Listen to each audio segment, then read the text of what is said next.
Absolutely.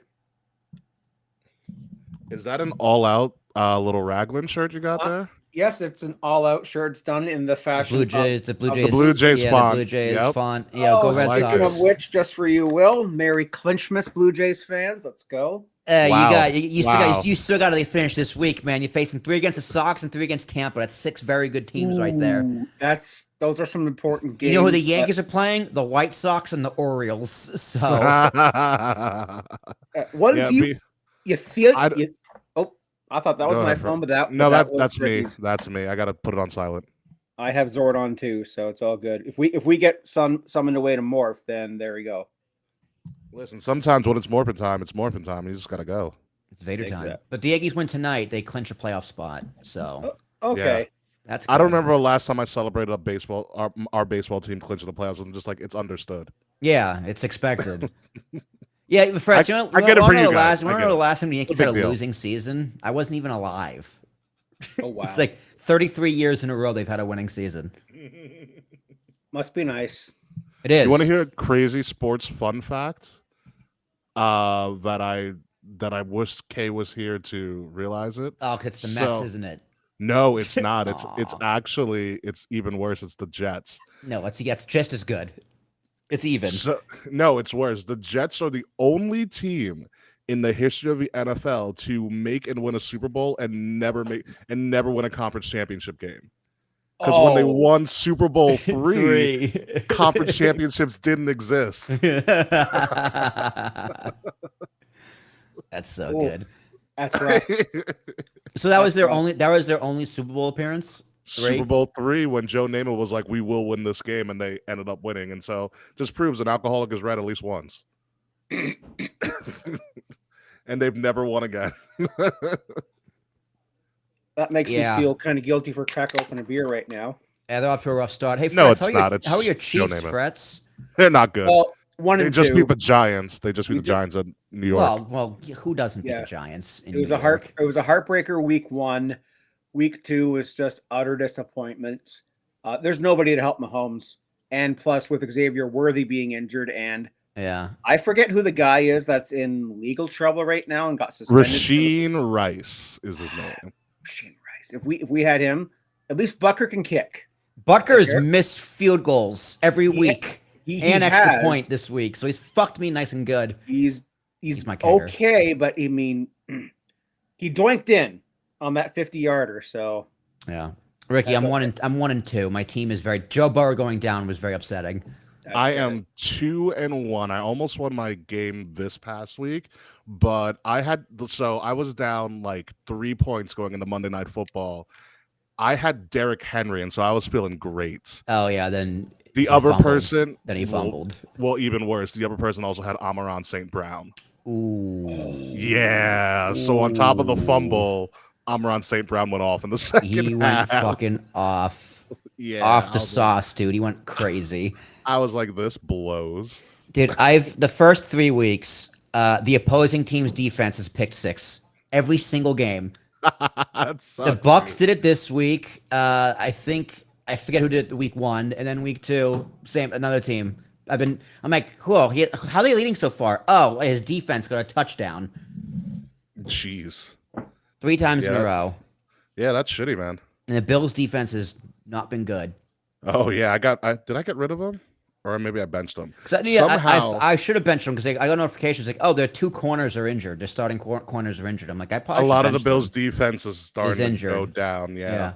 Luckily for me, in like week 2 Oh hell yeah. or this past week, apparently the Packers' defense was just no one had picked them up, so I picked them up real quick, and now I have one of the best defenses in the league because Micah Parsons is fully healthy now. Oh, I can't wait for their game against against Dallas. That's gonna. I think it's this week. That's next week. Yeah, that's gonna be a movie. We got the Ravens. Sometime I don't know what time the game is Sunday. I hope to You God. might actually beat them, to be honest with you. The Ravens are not looking great. Yeah, it's a bit of a topsy turvy when it comes to those two teams. I thought would be running the AFC West. Oh but, god, there are no good defenses out there. Not yet. Not yet. It's. Eesh. So I got the Chargers, the Lions, and the Texans. Those are the top 3 defenses left. The Chargers, the Chargers are actually. I watched the Monday night game where they played the Raiders. The Chargers are actually have a good defense. I'm not gonna lie. They're annoying, but they have a good defense. I hate to say that because I'm a Raiders fan, but call a spade at this point. My team's not going anywhere. Yeah, neither of the Patriots. It's okay. And neither is Bill Belichick. Have you seen the disaster he's been? Dude, I at saw North Carolina? the greatest meme. It's like Bill Belichick's learning that coaching college kids is harder than dating them. Jeepers, Kwan. Jesus. Dude. Not with a Blue Jays cap. Jesus. Wait, which one's the starter? Which one's the evolved? I think the mustache makes it evolve. No, I think you must be the starter, Will. Yeah, seeing as I'm younger, probably. Yeah. That's what I would go with. I mean, you're not even in your 30s yet, are you, Will? I am 30. I'm a dot. He just got there. Oh, you young punk. Or like no, Taquan. The white one is I am the starter, and Fretz is the uncle who radicalized me. I stole his gun. That might work. There you go. You nailed it. I might have to change my thingy there now. So. No, I like surprisingly not Rapture thing. I'm thinking about calling the show the Rapture. I feel like Fretz would pick up a gun and be like, wow, this is too heavy. I'm gonna put this down. Oh man. Crazy time. So yeah, Fretch, you're gonna be our lead into the first thing we're doing is All Out. Since neither of us watched it just yet, and I'm in a busy season at work, you're gonna have to lead us through that. I have the results. I know who won. Yeah, we're gonna get the insider perspective. If you just give me there was like 14 matches, and I didn't see 2 of them. Oh, you stayed. You were there early enough for the pre-show and everything, right? Oh yeah, but there was like only certain ones advertised. I didn't know that Undisputed Era had a match, and I went up to get a beer. I come back, I'm like, why is Kyle O'Reilly on the ring? Oh, son of a bitch. Well, I mean, Bobby Fish isn't there anymore, so are they really undisputed? Where's the lie? What happened to Bobby Fish? He doesn't work for them anymore. No. Poor guy. Speaking of doesn't work for them anymore, has anybody seen, I just watched it last night, the video of the Twitch streamer who apparently have been chirping at Zelina Vega, and she went to Zelina and Alistair's in-home gym or whatever, and they taught her wrestling moves? No, I have no idea what you're talking about.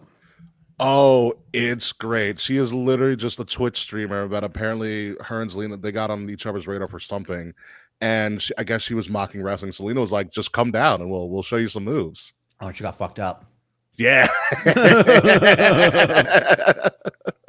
Her name is Cinna, Cinna, or Cina or whatever. Cinna. And Zelina Vega, and it's 20 minutes. So it looks like Zelina was in conversation with Cinna because Aleister Black is like, what the fuck are we doing here? Right. The whole time. But she's like, it was really funny because she's like, oh, I bought this, she bought a boxing headgear to protect her head as kind of a joke. And she was like, and then she took her first bump. She's like, wait, I didn't know I actually needed this. Yeah, dude, the ring isn't a trampoline. People think oh, the ring's springy. Not really. No, it's hardwood. It's wood.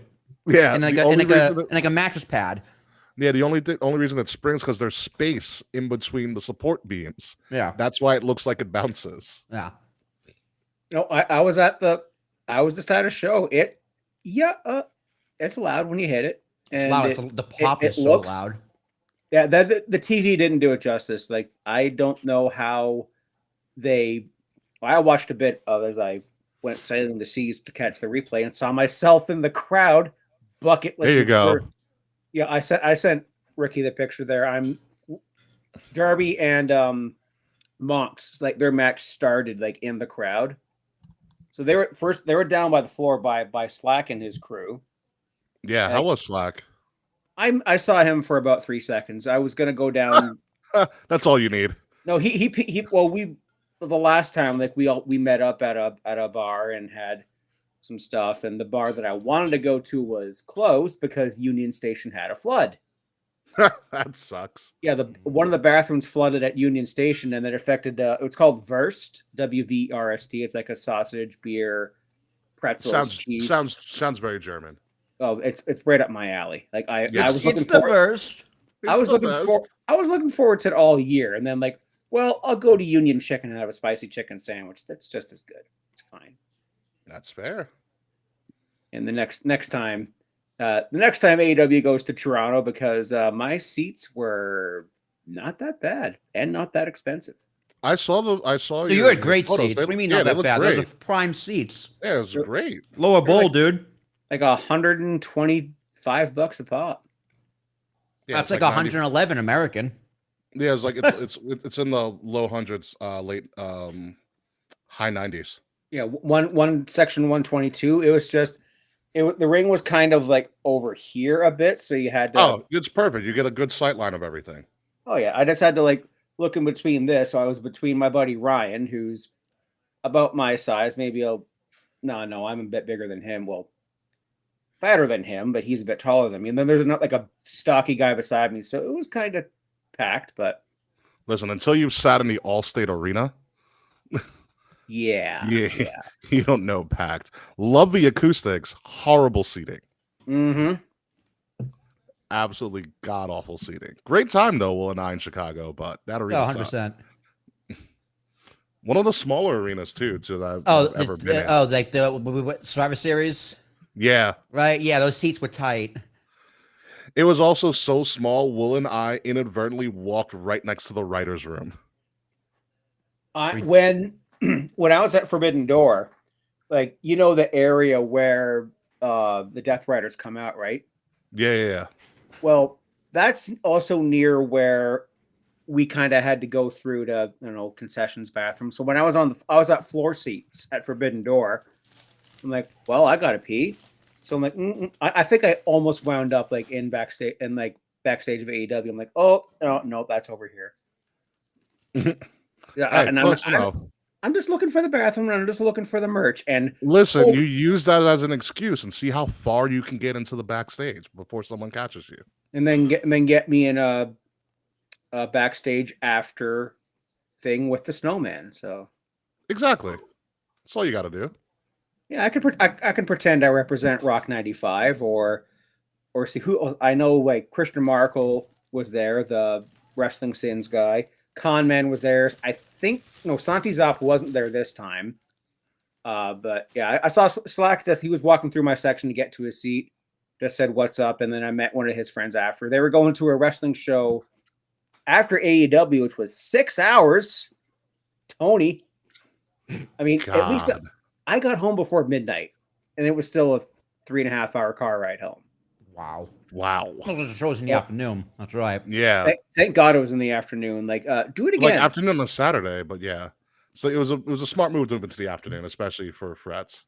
Oh yeah, and like I just got a ride up to Shelburne, just a village outside, just not far off the 401. Like just about 20 minutes. What I guess east. I don't know my directions that well. 20 minutes east. Boom. We're on the 407, and we're laughing. There you go. All that matters. Easy cheesy. So the event was where the Raptors play, right? Yeah, Raptors that arena, right Raptors right next to the Rogers Center. Well, not right next to it. It's down the road, but right. Yeah. Well, everything like BMO Field, where the soccer team and the Argos play, so is right there. Rico, I call it Rico Coliseum, but it's Coca-Cola. That's where like the Marlies, the minor league. There is a different arena around the corner where the 905 Raptors play too. So everything's, and the CN Tower is right there. Everything's tight. Everything's in the same place. Yeah. It's easy to get to. So if I wanted to go to the tower, which I'm mortified of heights, not a friggin' chance am I going up there again. Oh. Especially with the glass floor. No. Oh, glass floors are fine. Will and I did that in Chicago. Yeah, it's a little spooky. It's a little spooky. Just don't look down, really. Yeah, all you gotta do is not look down. Just don't jump up and down. More like it. Yeah, that's true. No, right? I saw people do that. Just don't give the glass a reason to break. That's pretty much. No, I give enough reason. I'll give enough reason just stepping on it, so no. But no, like it was even in Chicago, like we were stepping on, like, oh, this is so sturdy. Yeah. Oh, yeah. Like I felt completely safe, but it was weird. Be like, oh my god, I can just there's the street There's the bottom far. right there. Great photo though. It was a great It was a series of beautiful photos. day Like, too, not too cloudy. yeah, we got it. That was a good day. Was that like our second to last day? Probably. Or our last day? I don't know. We did a lot of fun stuff. I need to go back to Chicago. I really liked it. I want Yeah. to go back when it's Chicago's warmer. dope. Chicago's dope. Chicago's dope. Yeah. I've been Dope once. place. I've been Chicago once, but it was more in Rolling Meadows than Chicago, but still. Oh no, we were in Chicago proper. Great time. Oh yeah. Great time. Gotta find that arcade again. Oh, the barcade. Yeah. Yeah. Awesome. There Oh, is so an cool. arcadey kind of there is a kind of a barcade type place not far from the Scotiabank Arena. I went there with Son of a my bitch. brother and I went to a Leafs game in January and I went there to that barcade with my brother and my nephew. It was rad. The Barcades are barcades, great. they're amazing as long as they don't charge extra for the games. They have to make you buy tokens or use quarters. They're tokens. You got to fill like a card or something. Yeah, that's annoying. Or if it's just like, hey, all the games are free, just pay a little extra for food and booze. Yeah. I'm like, done. Yeah, There's that's an what we did in arcade- Chicago. It was great. Yeah. There's an arcade in Nashville's the Cobble same Beach way. there, They have too, two barcades like this next to summer. each other. You just go in and play the games. Press the Tommy button, play the T-Dog. game. Hello, Tommy T Dog. I have no clue who Tommy T Dog is, but what up, homie? Welcome to the show. All right. Lindell, like the My Pillow Lindells. I sent the link out to a don't know. couple of people, but it wasn't that person. Hello. You can probably link some of your own social spreads actually to the stream if you really wanted to. I don't know how it's done, but apparently it's possible. Well, I would do it all the time when you guys go live just to post it just for. Yeah. Well, yeah, you can. Apparently, there's a function where you can like link your own social and it'll simulcast from it, like your YouTube or whatever. But I'll give you 3 minutes to figure that out. 3 minutes. Yes, Yeah, I it's our did say 3 countdown. minutes. We got a 3-minute countdown. We are going to start the show.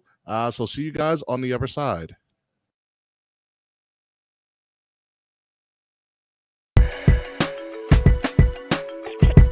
Kings of the rings of the illest. Kings of the rings of the illest.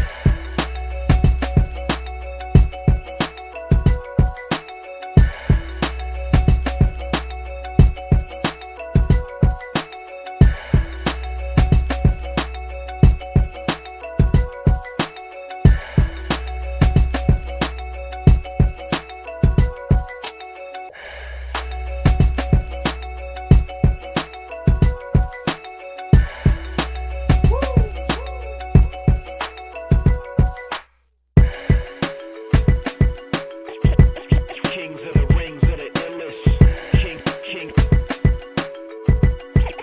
Kings of the rings of the illest.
Kings of the rings of the illest.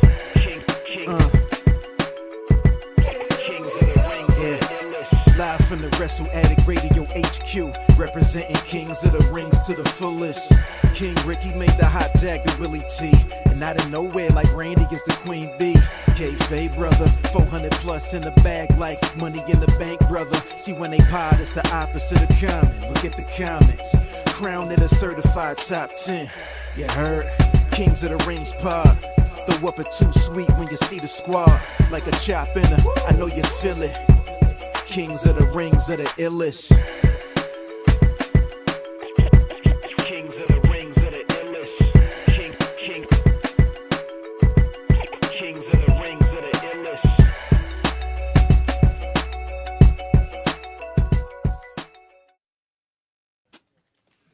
I love the conversations you guys have been having going on right now about locations where you guys are Where they from. live? Yeah, right. I was like West Virginia. We got Ohio and Minnesota. Yeah, yeah. Country so- road. I I'm hate so that glad I don't live in goddamn any of those song. places. Especially- no, I heard Minnesota's really nice. I know a lot of people that live in Minnesota. They like it Yeah, there. Minnesota is probably gorgeous. Shout but out to also Rachel Moon. I fucking think cold. they're from Minnesota. Rachel Moon might be from Minnesota, so we should. I haven't heard that name in a very long time. Hello, Rachel Moon, if you're still listening to us, ladies and gentlemen. Welcome to Kings of the Rings podcast, episode number 423. I am your host, King Ricky Rose. Thank you guys for joining us tonight. We are live right now on Twitch, on YouTube, on Facebook at KOTR_podcast and at WrestleAddict Radio, all one word. With us tonight, a special guest, a friend of the show, a man of the network, pretty much our historian. Our current historian, and No, surprisingly, Ricky, he's the science what? teacher. Frets, it's September. What do you get? What do you got ready for the kids? It's Rosh Hashanah. Middle schoolers. It's Rosh Hashanah. He is not working right now. Do Canadians celebrate Rosh Hashanah? I know it's a Jewish New Year. I'm a Christian for one thing, but I'll celebrate it. Whatever. And If surprisingly, it not gets me off raptured. Frets, how are you? I am great. Definitely not raptured because it's not found in the Bible, peeps. Let's put that to rest. Great. Shh, they don't know that, Frets. They have been selling all of their stuff, and I'm trying to make a quick buck. Let them think that. Okay, so if you go to Second Opinions chapter 5, See, now you made him a real teacher. Well, good job. See? Yes, it's in my There you lesson go. plan. We're dissecting cow. Oh, it Frets got moved from chemistry to science to history to now religious scholaring. Yeah, I'll Seminary, do, really I'll much. do a World whatever. of Legends class. I mean, I have my Bachelor of Theology. I'll pull something off from that. Fair enough. Yeah, listen, I took a theology class in Frets, in next time you're a college. guest, can you wear like priest robes? Chill out. allowed? Those Well, things are uncomfortable, by the way. Would my robe I wear when I get out of the shower count? No, it's not a priest Sure. robe. It's a Sure, robe. it's a robe. We've worn worse on the show. We've worn Wore ro- robes on a show. You on wore a show, that robes? is correct. Yeah, so we were robe warriors once. it was great. When we were sh- guests on the it streamed to Pornhub. So we're like, Ricky, we gotta wear Smacking it bathrobes. raw. That's Smacking it Smacking It raw. Raw. That was it. Right. Smacking it raw. We did Smacking it raw. Ricky and I wore robes. Yeah. Shout out to Smacking and Raw and Mike Love Ritter. those Or Matt guys. Ritter, sorry, not Mike Ritter, Matt Ritter. I'm freaking on the chat too. What is going on, Sherry Potter? Welcome. Oh, Ooh, that's very my spooky. manager. Hi, Sherry. Oh, hey Sherry. Thanks for letting us have Freds. Her daughter does Paranormal XP. It's a YouTube channel I've plugged on here before. Oh, yeah, you told me about that. You Yeah, have told me about that before. I used to work with Paige for several years. They're wonderful, wonderful people, and Nice. I think they might be cooking up a new video. Knowing Paige, she's probably working on it right about now. Well, welcome to spooky season, ladies and gentlemen. It's going on Tommy T. Spooky. Lindell as well. I just wanted to make sure that we put up Tommy in here as well. So welcome Tommy to the show. Hopefully you guys stay. We have an interesting show tonight. Oh yeah, Will's here too. It's me. It's Founder me. proprietor. Yeah, Willie T. Yeah, you know who he is. You know what he does. We got an interesting show this week. Not heavy on news, although the news that we are covering is pretty heavy. But let's recap what happened last week. And Freds, the reason you're here is because you were in the crowd at AEW's All Out in Toronto, Ontario, Canada, not at the Scotiabank Arena, because I call it the Air Canada Center. as Thank it you. should be called. God Yes. damn it. Absolutely. So you. Yes, I'm probably low-key a Canadian at heart sometimes. So Freds, you were there as I start to scroll the results on the bottom. What did you think of the show as a whole? Overall, the show was very, very good. 6-hour show, including the pre-show, was a little long in the tooth, especially if it's a 3 hours and change. It's WrestleMania 35 numbers right there. That's exactly what I told you guys in the group chat too. It's like So I don't know how long. you guys feel. Forbidden Door was pretty long as well when I went to the one in Toronto a couple of years ago. It was a very enjoyable show. Like there was not really a match I didn't not like. I mean, I went and got a beer during the Hurt Syndicate versus what do they call Ricochet's group now? It has a name, the Demand. The Demand is what they're I- called now. The Apparently, demands. I demanded yeah, to go get a Molson Canadian and a popcorn. So I don't blame you. and I didn't miss much. And he still looks The good. Hurt Syndicate. Yeah. And So- overall, the Darby Allin attempted murder to man. Darby Allin and John Not surprising. Again? Darby Allin, yeah, yeah, right. this time with fire. Okay. We'll get to that, and we'll get to that in a little bit if we're going match by match, basically. But Darby and John Try not to. started in my section, and I watched the replay, and I could see, hey, there I am. I'm in the crowd, so I got something off my bucket list. I'm showing the crowd at a wrestling show. Hell yeah. There you go. There you go. Oh, yeah, it was interesting. As I look at the scorecard down here, Hangman won. I think the biggest surprise for me, Fred, you got to tell me how this was. Timeless Tony Storm lost. Chris Yeah. Statlander Yes, is the new AEW Women's World Champion. And when And I read that result, I was like, what? Yeah, I I saw it on called on a ticker down here. I was like, it has to be a typo. It's not. It's I not. No, double-checked. I saw the meme. I saw like a photo the other day. I was like, interesting.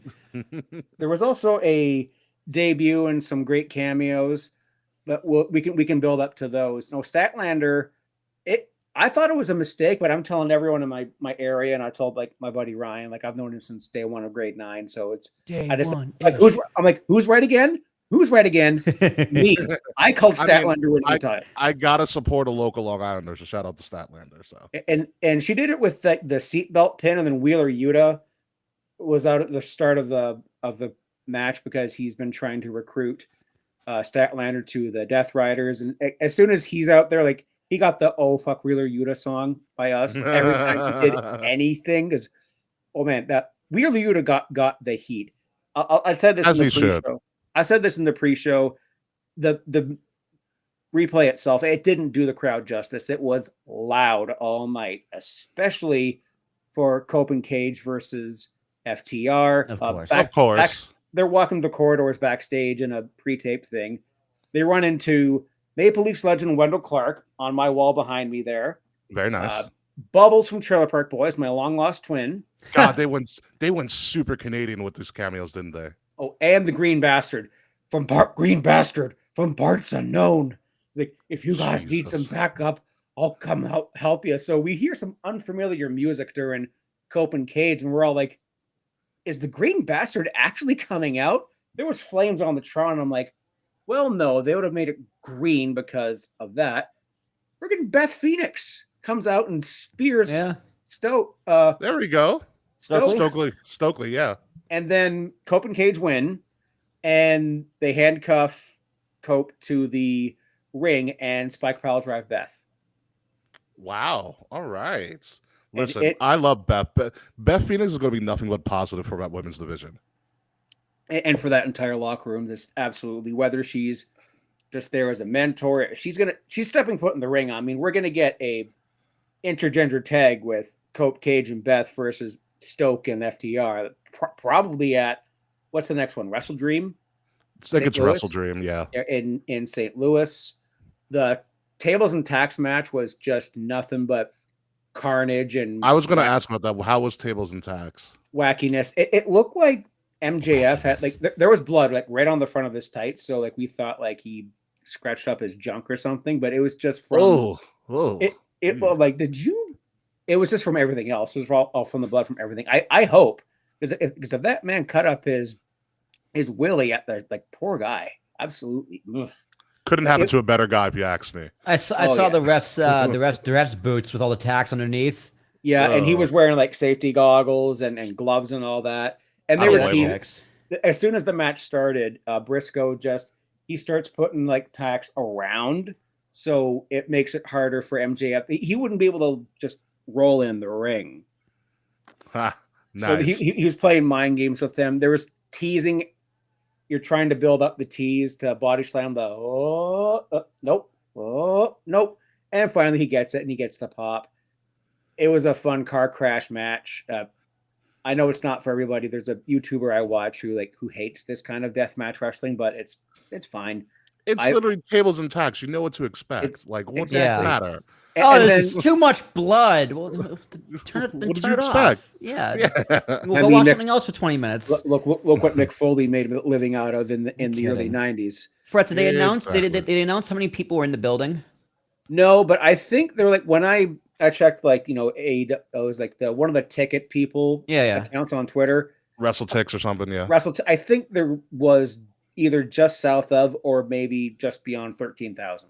It's a great number. It's a good number. Yeah, it's a very good for number. wrestling. Yeah. And in the afternoon, great number. Yeah, And- especially if it's in the afternoon. Great number.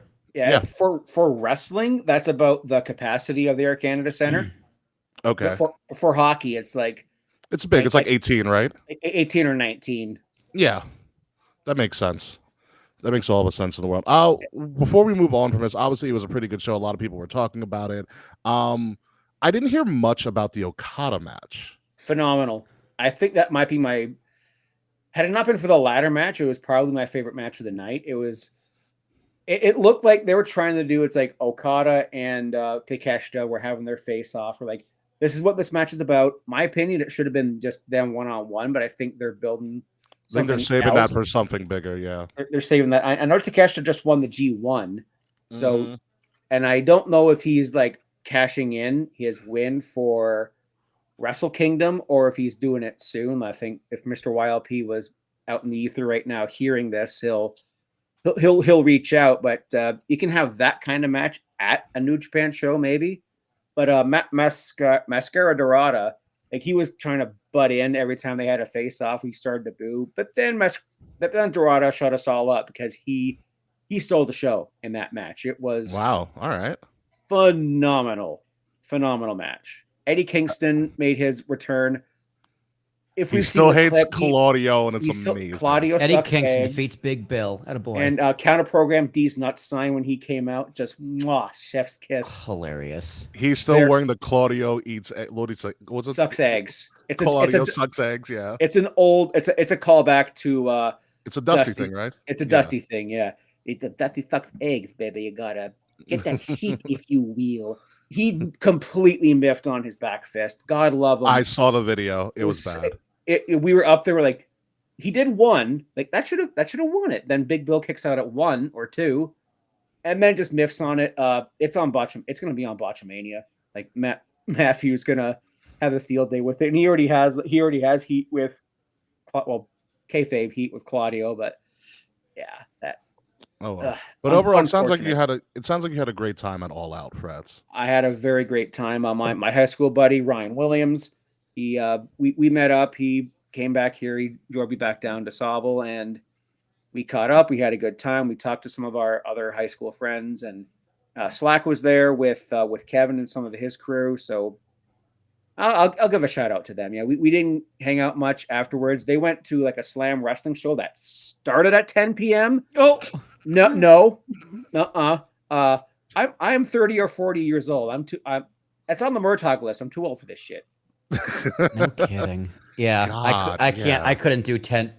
Although, Ricky, we did 2 wrestling shows not too long ago in the same day. WrestleMania last year, we did 2 shows. Yeah, but NXT all we and had then to do was- Mania. all we had to do was walk to the stadium. Yeah, that was nice. That was very It's a little convenient. bit easier. Ladder match was a total car crash. I'm not. All right, and before we there move was- on from All Out. There were some returns too. So Yeah, because we had Beth coming back, and I'm just salivating at the idea of Beth and Mercedes, which I think would just be crazy fun. Or even if they want to get really crazy, like have Beth on commentary with Bryan Danielson now, who apparently is permanently on commentary. he's That'd amazing. be really cool. All right, but the only other return that I know about, Jurassic Express is back. So after the Young Bucks unsuccessfully attempted to win the AEW tag team title. Damn it, I lost. Sorry, that one. Will. Sorry, Will. about I picked them too in my personal fantasy booking, but it was a fun car crash spot fest kind of match. So Jack Perry came out after them. He confronted. We went to the Young Bucks. We're like, oh, are we reuniting the Elite? He gives the guy the bird and then tackles him. You get the vignette with the dinosaur on life support. He comes out, double choke slams. They reunite, and someone had their finger on the button because immediately after they hugged it out, Baltimore starts playing. loud pop, loud singing. Everyone's doing the whoa. You wouldn't see me doing that, but I got swept up, and I'm like, you know what? I'm in. Jurassic Express versus the Young Bucks. That a man and his dinosaur, and Marco Stunt was tweeting out like, I'll get in on that. So maybe we might see the trio. I need a job. Yeah, right. Yeah, I'm in GCW right now. I mean, Killer Cross and the Righteous just came in. I'm gonna get phased out. Yeah, you are. Yes, you are. All right. So wait, is Luchasaurus still wearing that dumbass mask? Wear the mask. He is no longer Kill Switch. He had like the Kill Switch belt. He yeets it into the crowd, and he's on AEW.com. He's Luchasaurus again. Whatever works. Whatever works. AEW. I loved it. A giant dinosaur. Sometimes wrestling is wrestling. The perfect amount of stupid. Exactly what I was about to say. Sometimes it is the perfect amount. So that's AEW All Out. Let's move on, folks, to the other show that was on later on that night. WrestlePalooza was on. The review. Well, I didn't see it. It was on. I was lucky enough for myself to have a little bit of it, have a connect, so I could actually watch this with ESPN Unlimited. So I did watch it live. We got a new little opener for ESPN, which is really cool. The video packages were absolutely astounding. Yeah, it's a really good video package. The opening video package mixed in with the real life pyro, mixing sports and wrestling, and then Triple H being in the middle of the ring, being like, sports is entertainment, always has been, always will be. And I was like, you've got a great point. Dude, you see Jonathan Coachman was like, guys, the fuck, I'm not even mentioning the video package. Well, like, he's got a point. No, Coach is no, the he's reason. Right. He's Coach so is the right. reason the ESPN integration began 10 years ago. Yeah. When like, around WrestleMania 32. He's like, we were covering WrestleMania on ESPN 10 years ago, and you've got guys in this video package who don't know a thing about wrestling. He's like, I feel disrespected. I'm like, you know what, Coach? I also feel disrespected for you. You're right. So the first WrestleMania I went to was in Dallas, WrestleMania 32, at the time the largest WrestleMania gate ever. Actually, it still might be the largest technically in their storied history of WrestleMania gates. If you adjust for inflation, it's totally possible.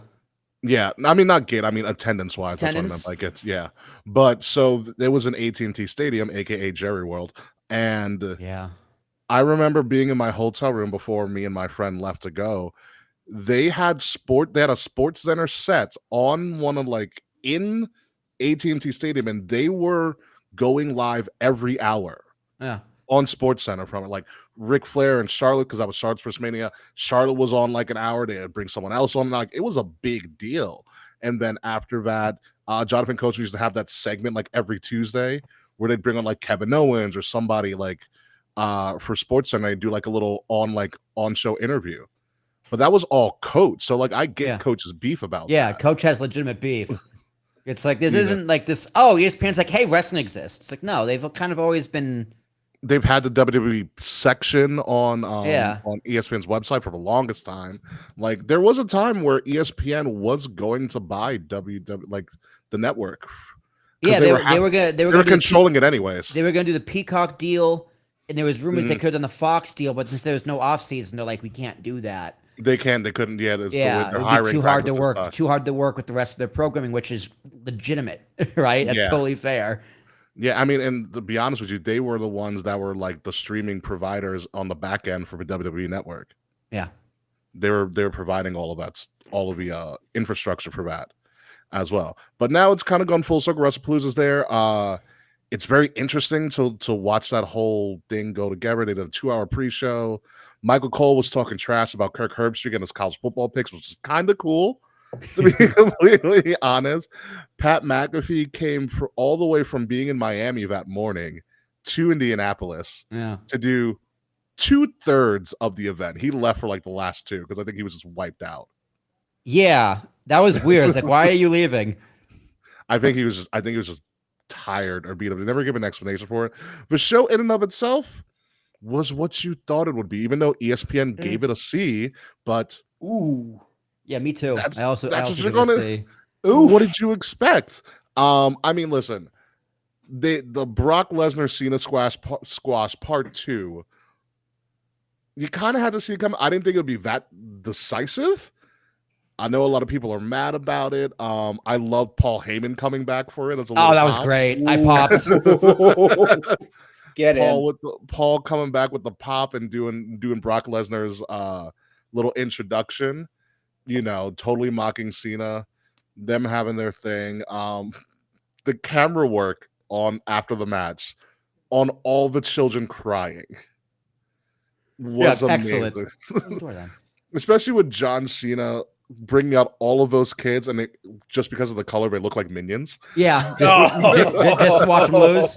Just to watch them lose. Yeah, I was like, wow, that's rough. Brock's still not giving a shit about kids, like from Heath Slater's kids to this. I don't give a shit about your kids. Paul Heyman went on the post show. He's like, listen, everybody's concerned about Brock Lesnar being back. He goes, Brock Lesnar's not here to put smiles on kids' faces. Correct. He's not here to put a smile on anyone's face, as that very visible sign on the crowd would say, "You're not supposed to be here," and we know why. He's not supposed to be here, and we know why. That was a great sign. There were a lot of really good signs. Someone was like, yeah. Brock was like pissing on someone, or someone was pissing on Brock. There were a lot of really. There were a lot of wacky signs in that crowd. I'm surprised how where did it managed they to get on let TV. in? How did they get let in? Like I was not allowed to. When I was at a Dynamite taping, I was not allowed a sign that said the word "sucks" on it, like blank, like this wrestler sucks. They're like, yeah, you can't bring that. I'm like, what? Like, all right. Times have changed, I guess. I mean, the Vision or Bronson and Breaker beat. That was surprising. Kind of, not really, but it made sense for the story. It made sense for the story they're telling. Jay bleeding was not part of it. Yeah, I was like, chair? where? Yeah, he hit him with the chair. It's like, where are you? He bared up and went boom. Yeah, when he went to square up to hit, I think Breaker in the back, he hit himself. He hit him when it came back up. He hit himself because there's footage from people on like ringside of him being like really tended to after the match when like they were like showing commercials and stuff like that. Yeah. Like he was like freaking out that he was bleeding so badly because like it came out and I was like, wait, is he bleeding? Yeah, right I was now? like, how are you bleeding? What happened? I couldn't figure it out until I saw a replay of it. The match of the night, hands down. Io Sky and Stephanie McCare. Yeah, great match. Tore the house down. Yeah, great match. The perfect spinal tap or spiral tap to finish it, like phenomenal. You couldn't have landed it more perfectly. Yeah, I will say for how good the crowd was. For how good the match was. The crowd was kind of on their hands. The crowd overall, I don't know if it was just the mics or in the arena. It's possible. The crowd just wasn't that into it. Really? It could be the mics because a lot of people said the same thing about Toronto, and I can vouch for that absolutely not being the fact. Yeah. It's like when Stephanie hit that finish, everyone was like, oh shit, because it was crazy. Yeah, it was crazy. They popped for the entrances, they popped for the big spots, but they weren't like chanting or consistently cheering throughout the match. Yeah. I just noticed that throughout the night. It wasn't as lively as a crowd as you'd think it would be. Yeah, it was a very New Japan style match too, as well, which I thought was really cool to see. They had essentially New Japan and Stardom's version of like a code of honor at the end, like bowing, which I thought was also really cool to see as well.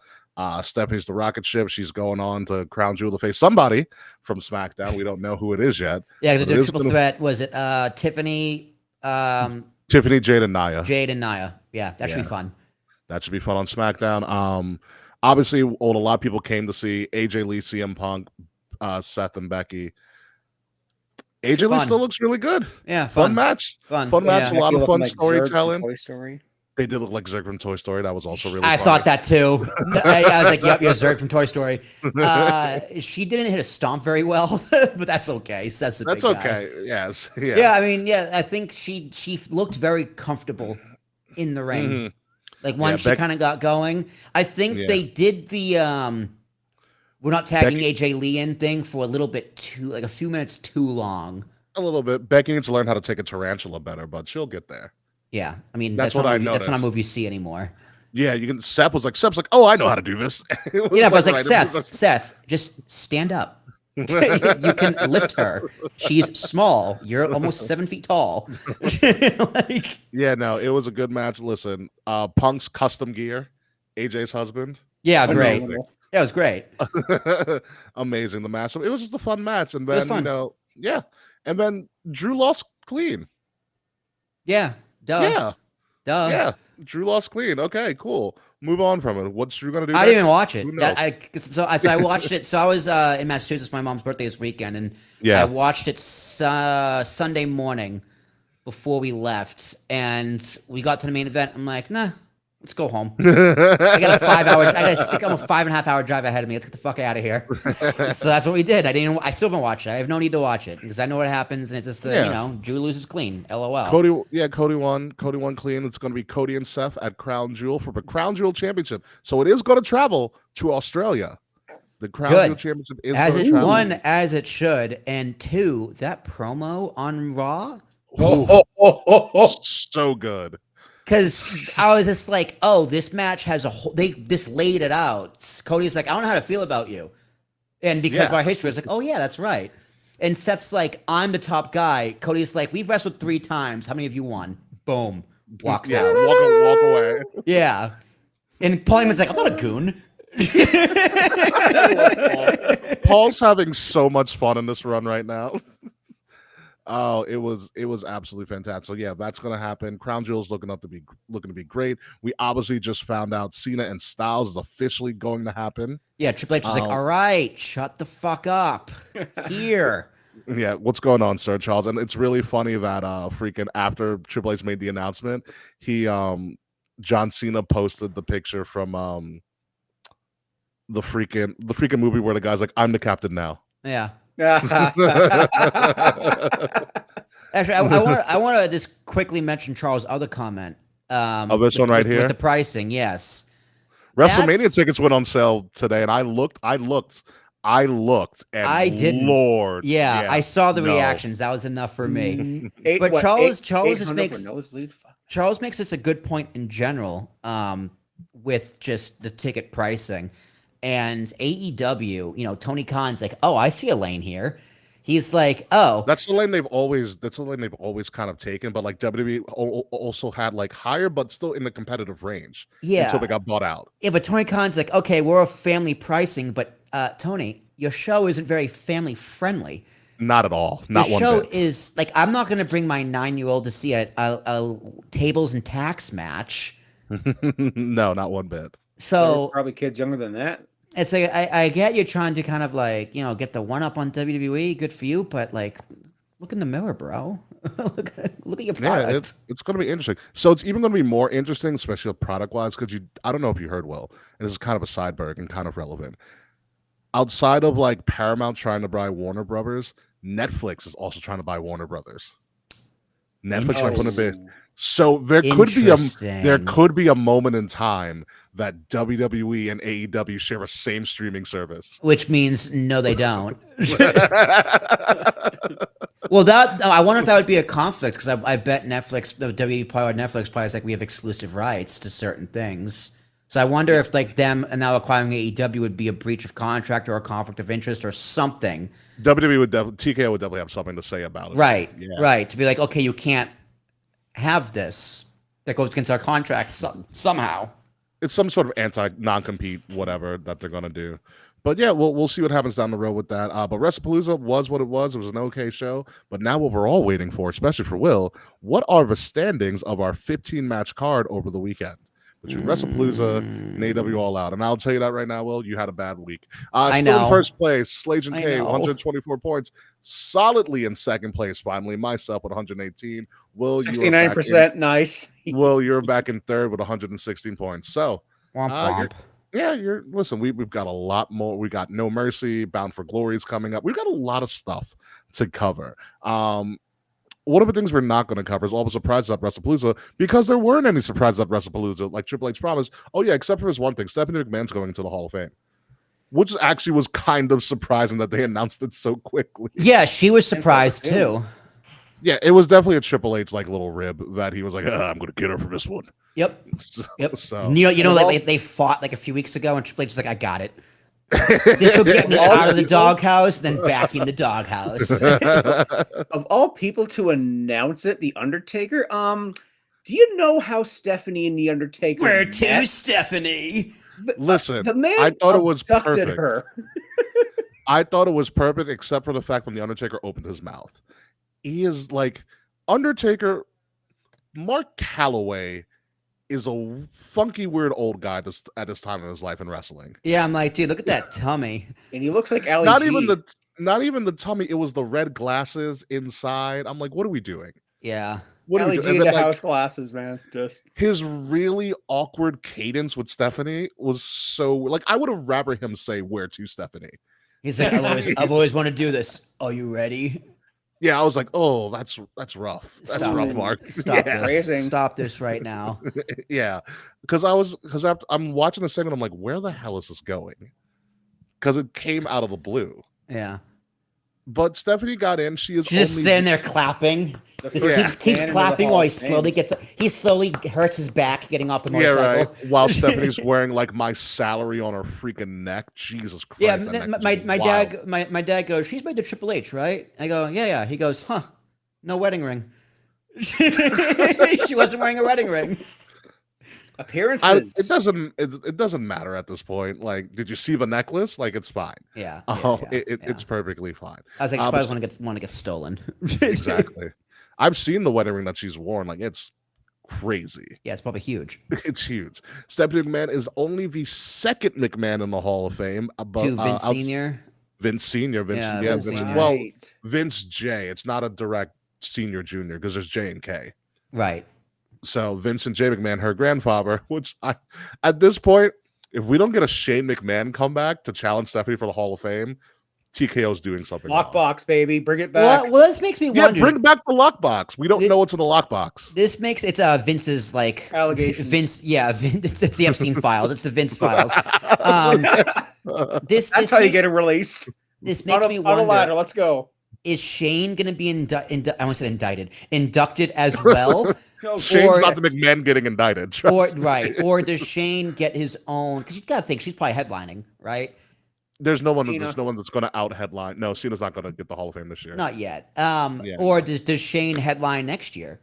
Right? How do they do that? Because I mean, I think no one's going to dispute that Stephanie McMahon belongs in the Hall of Fame, Are they- but no one's also Absolutely. going to dispute that Shane goes in the Hall of Fame. Now, if you wanted to argue who should get in first, I'd probably argue Shane, but that's just based off of career accolades and impact on the business, yada yada yada. But Stephanie is Triple H's wife, so yeah, it makes sense that she goes in first. Stephanie She's invented all- women's wrestling, so why not? She was a former women's champion. I mean, she is probably one of the most entertaining female heels of all time. Like, people Yeah, she's up love there. to hate Stephanie. Yeah, She's up yeah. there. Very, very that good. authority run was just like, oh, you and Vicky Guerrero, the two Yeah. women I hated the most in wrestling. Remember 2000 was when good, too. she fired Vicky and they did like the mud match thing? Yeah. And like that was one of the most entertaining things I've ever seen Stephanie do because she She's was like, so "No, no, silly. no, No. no, And then she stopped.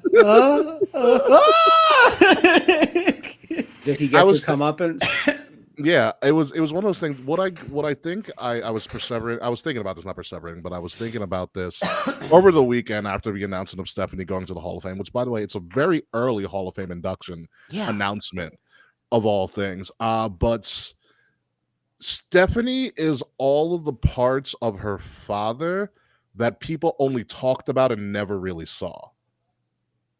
Is the way I like. You always hear these stories about how kind and caring and generous and helpful Vince was, but you never really saw it. You barely see it on documentaries at all and everything. Stephanie was all of those things like outwardly to most people. Yeah, Like, you hear the stories about Vince, you see the stories about Steph.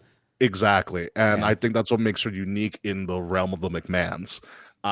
So she was always like those best qualities you never saw from Vince, but only heard about. She was that outwardly. She's the reason that a lot of the things WWE, charity wise or philanthropic wise, was all spearheaded by Stephanie. Yeah, You know, she be it as it may, she didn't invent women's wrestling, but she was a big advocate for it. You know, when the time was right. But it's one of those things. Stephanie's one of those people who, if she ever wanted to, and she obviously did not, she could have been the one running the business. She just never did. Yeah. She was trained from the ground up by her father. She knows the business in and out. She's just one of those things where she just, after a while, chose not to, and I don't blame her. No, neither do I. I mean, she was in the WWF catalogs when she was a kid. Like her and Shane were modeling the clothes when they were children. Yeah. Doing the commercials too. Yeah, Vince made him work. Shane was a ref, or like Shane was a ref. He was a ref. I think he may have been one of the creatures of the night during like the new generation, but just for like a thing where it's like was it Kama melted down the Undertaker's urn, turned it into a big Mr. T chain, and then there was the creatures of the night all in pale face. God, the 90s are such a weird time for WWE. With the black wreaths, and I think one of them may have been Shane. I'm probably way off on that, but it looked like it. Weirder things have happened, but be it as it may, I'm going to be looking. Business. I'm going to be looking forward to Stephanie's speech whenever it comes around. I think it's going to be a very unique one, because she can go so many ways. So it's going to be interesting. Let Jericho inductor, please. You filthy, disgusting, painting trash bag Hall of Famer. That would actually be really good. That would be really good. Depending if Jericho comes back, because Jericho might be on his way back. Because I want Shane to do it. Shane would be nice. I think Stephanie needs to do like a grand entrance where like she gets in a limo and all of a sudden it zooms into the front. He's like, "Where to, Stephanie?" And Undertaker drives her in. And she goes, Hall of Fame. Yeah. Or she does her whole Hall of Fame speech on the Taker cross. Oh my God. Just the entire thing. So I guess you're wondering how I got here. Bischoff comes in his mix out with her. God. HL. Oh my God, yes. What a time. But congratulations to Stephanie McMahon. We'll definitely talk about that and the Hall of Fame when it is a little bit more prevalent. But what is really prevalent today of all days is the PWI 500. Oh my God. Came out, and Fred's has it. And for the second, no, I have like 4 back. Oh, Fred's has the X. Well, but the digital issue is out now. The actual issue will come out a couple of months down the road. But for the second year in a row, Cody Rhodes is going back to back as the number 1 ranked wrestler in the world. Freds, can you give me the top 10? I don't know it off the top of my head.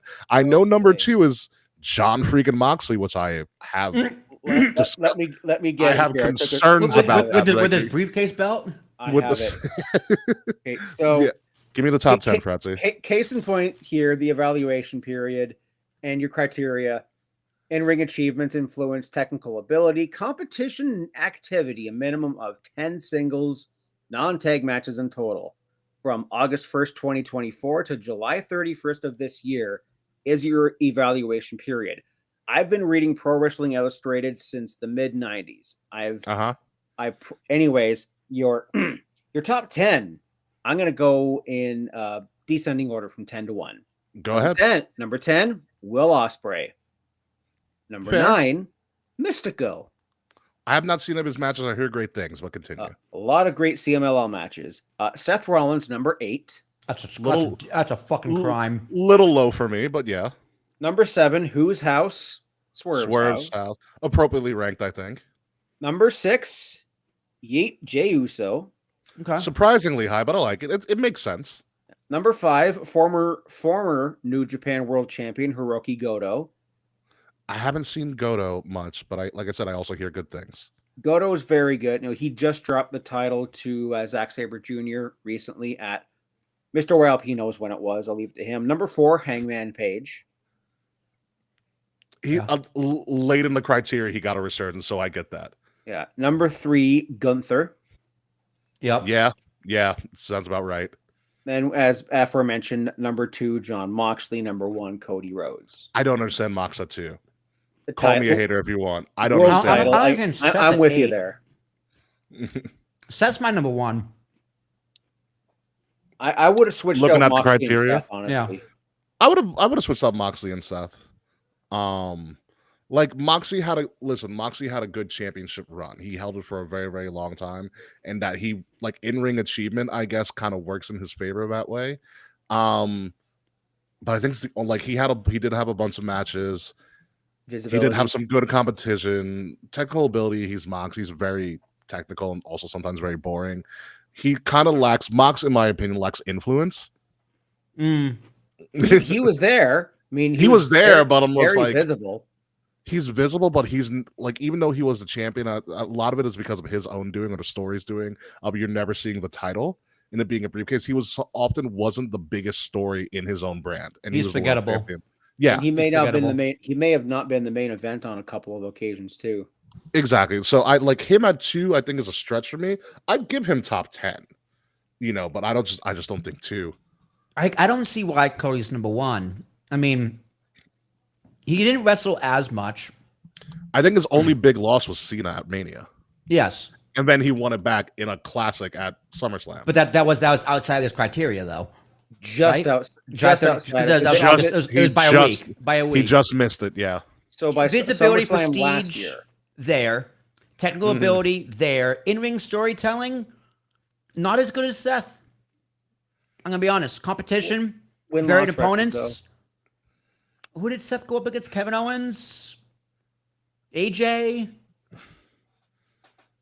Well, Cody went up against AJ too. Cena, that's what I'm saying. Kevin Owens, AJ, Cena. Who else? The Gunther match where he won the Crown Jewel. Yeah. It's Cody's got a good resume. It's one of those things I had to look at I would have to do a break, like a detail of what happened between August and like July to be like, okay, what happened here? You might even see that when the issue comes out too. But we were saying Cody's been stale, was a stale champion before he dropped it. I didn't say that.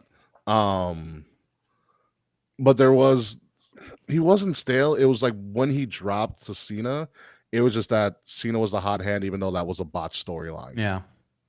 It was one of those things where it just wasn't in Cody's favor. Like he had the heel turn. He was part of the heel turn. At Chamber. That's a huge moment. That's a influence. That's a win right there. The full list is. I have the full list here, by the way, too. Just of what? Of the entire 500. Who's the first woman on the 500? Is it Tony? It was really. I actually read it earlier today on Twitter. This is all wrestlers. 500 all wrestlers. It's overall, yeah. Masha Slamovich at number 25. She's the first one. The first woman. There is Masha Slamovich is in some interesting stuff lately, and I won't get into that on this show. It's not great. There is a women's 250. Yeah. That's correct. That's coming out soon. Kristen Ashley, who is I think the significant other of Mr. Warren Hayes. She has a lot to do. I think she has a lot to do with PWI, if I'm not mistaken. When did Becky come back? Mania. Mania. Becky came back at Mania. So yeah, I wouldn't put Becky too high on that list. I don't know. It's not just her just saying it though. Well, because that would be like March to July. Yeah. So she can't be that high. I mean, don't get me wrong. She's made a huge impact on that list, but she missed almost like pretty much half of the qualifying time frame. Masha's the first one, so that's interesting. So it'll be interesting to see if they keep that when they get the women's 250, because 500's overall. Then you got the women's 250. Then there's a tag team one as well. Yeah, like a top 50 tag teams. I do know that our good friend of the show, PB Smooth, is now in the top 300. He's at 283 on the list, so congratulations to him. Hey, there he is, Pretty Boy Smooth, 283. Pretty Boy Smooth, baby. I'll look see where my boy Beef is, but he'll be in there somewhere. Yeah, so the PWI is coming out. There's the criteria. It's just so that we can argue actually very intelligently about this than we have in the past. I made sure to find. I mean, just off of vibes, you mean? Yeah, like we've done. Yeah, no, it's good that the PWI did list the criteria about a week before. We're like, oh, this is coming. This is what we looked at, so people can kind of temper their expectations. But overall, the top 10, I think everybody in the top 10 deserved to be in the top 10. Where they are in the top 10 is debatable, I think. You want to know like the next couple, the next maybe 5 or 10? Sure. What, like the top 15? or 15. Well, 11 Okada, Okay. On vacation. Okay, sure. 12 Joe Hendry, Ooh, that's a big accomplishment for him. But that 13 influence is crazy, though. The Joe Hendry influence is nuts. Who's 13? Zack Sabre Jr. Oh, Will's favorite. current New Japan champion. Number 14, NXT champion Obafemi, and number 15, Charles Montgomery Punk. That makes sense. Punk at 15. Obafemi might break top 10 next year, especially if they bring him to the big show. Punk also had a really good year. I'd probably put Punk. I got to put Punk in the top 10. Yeah, give me the next one. Let's go to 20. He did the feud with Drew too. I know the feud with Drew ended by this time. Yeah, who's 16? Bandito. Okay, Bandito's on the rise. Number 17, Konosuke Takeshita. He should be higher, but okay. 18, Damian Priest.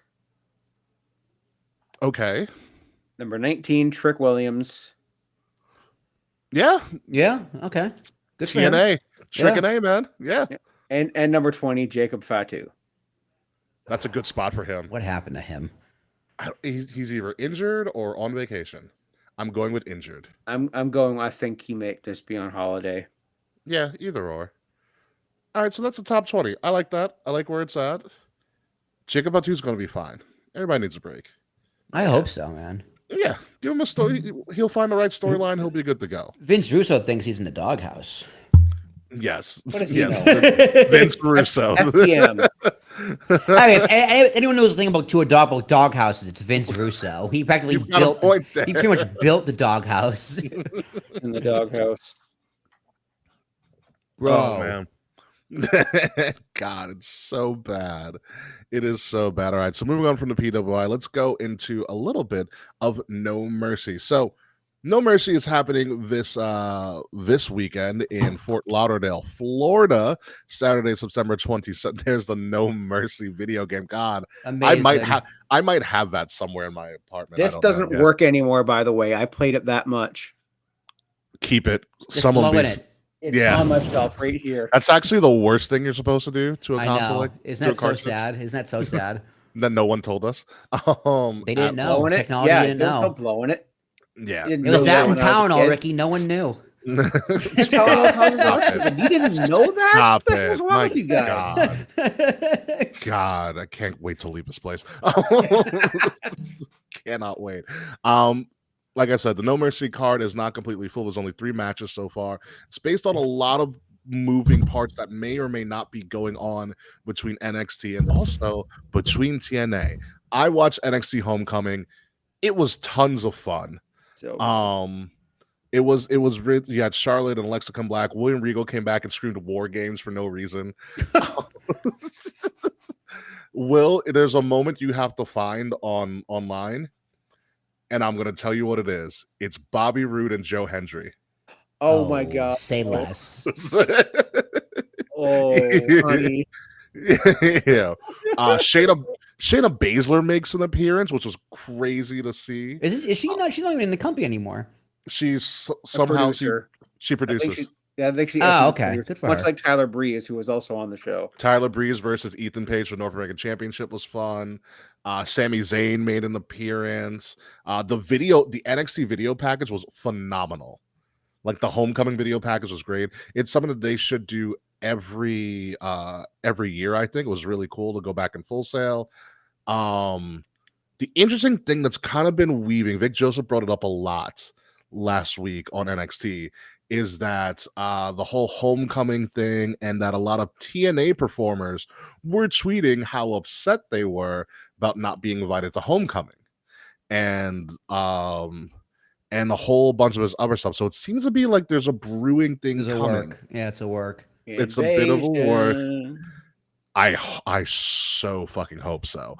On top of the fact that actually we'll talk about it in a second, but there's something brewing with TNA and NXT, and it seems like it's going to be a whole ton of fun, especially when you go into this card and what we know that's happening right now as we're recording during NXT's show tonight. For instance, Obafemi is putting his title on the line against Ricky Saints, the NXT Championship, in the No Mercy main event. That is, will pending Obafemi retains. We are finally getting the match that we wanted for months now. Obafemi, Trick Williams, and baby. it's winner take all tonight. Oh, That's the finish, baby. fuck. Yeah. So by the end of NXT, as we're recording tonight, is at the end of the show tonight, one of them is going to be a double champion of NXT and TNA. No comment, dude. I have no idea. I kind of want to watch that. And just to give a prediction of where I think this TNA thing is going. What I think would be really cool is if at a future pay-per-view, if this actually brews, they do like a 5-on-5, not War Games, but the Lethal Lockdown, TNA versus NXT. If they did it at Bound for Glory or something. Yeah. Like or a it's in Braintree too, Will. Yeah, no kidding, right? Or in Lowell, Massachusetts, which is kind of nowhere near Braintree. Or if they did it on an NXT pay-per-view, like maybe towards the end of the year, like in November or December. I think that would be really cool. You bring a Lethal Lockdown to a WWE pay-per-view. Yeah, that'd be cool. But this, I don't know why I'm getting Ricky Saints vibes. It's a very Miami Vice looking thing. Yeah. I actually don't think Ricky Saints wins. I think he puts on a good show against Oba, pending again if Oba's the champion, going into Saturday. You got Santana being like, you know what? No. So it's interesting, especially because there was a leak apparently on TNA's website that they are starting to sell "I'm Team TNA" shirts. Oh, okay. Yeah. Okay. Things are brewing. Things are brewing. Something's happening. Something's going to be big. NXT, we got to start getting on the pulse of NXT a little bit more because I'm very excited for what might actually happen because they have a little bit more creative freedom than the main roster does currently at the moment. But for this, Ricky Saints and Oba were on the Grayson Waller show, by the way, which is also part of NXT Homecoming. So there was that as well. Like NXT Homecoming was just a wild variety show of just random stuff, which was great. Finn Balor looked so happy. Oh, he came back as Prince Finn, second run Finn. Yeah. Which was really cool too. Everyone got their OG themes from No One Will Survive to we got Rebel Heart by the good version of Rebel Heart, not the one with the dude singing. Hell yeah. Chopper turned on him. It was great. The crowd. The One night only turn.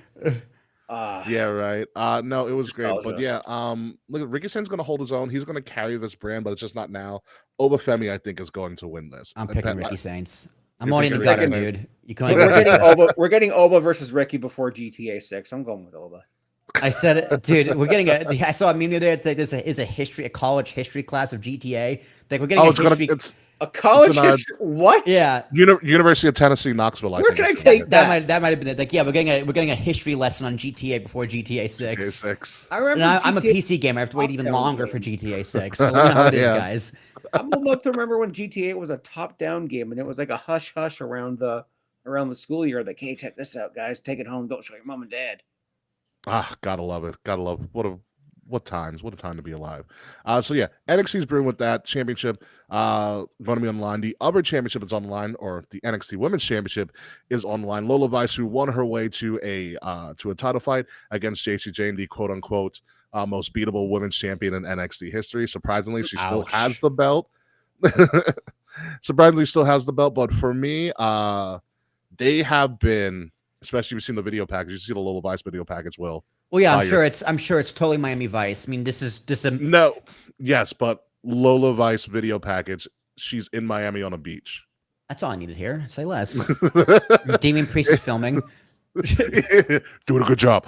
Damian Priest was also on NXT Homecoming as well, which is did he do a no, he used to do. He talked about the hot tub, and he put over Tavion Heights. He talked about he was like, when I won a North American Championship, I had the greatest celebration ever in a hot tub. I mean, he did. Where's the lie? Tell me where it is. It was our show cover. It was great. That week. I'll never forget it. That was a great one.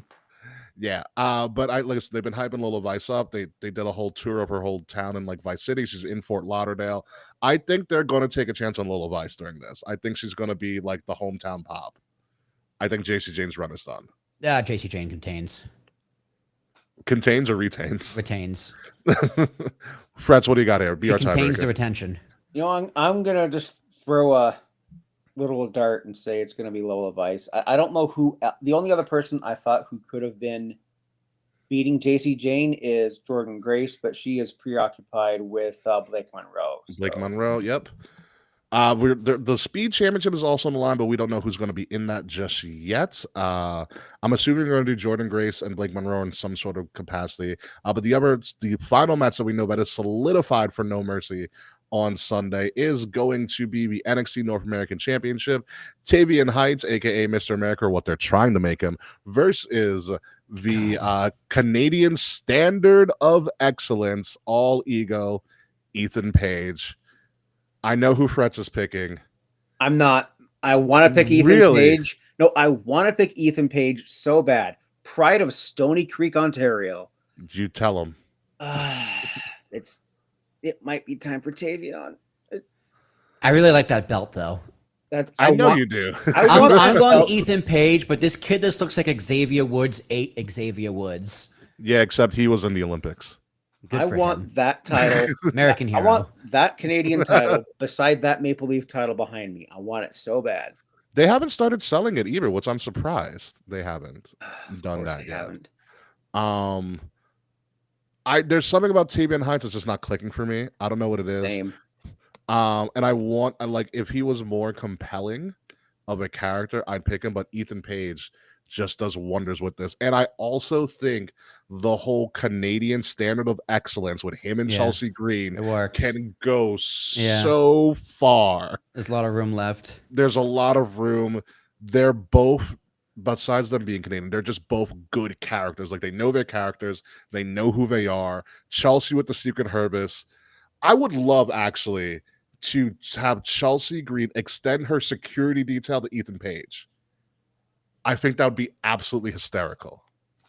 I mean, if Piper Niven's out of action, it'll give.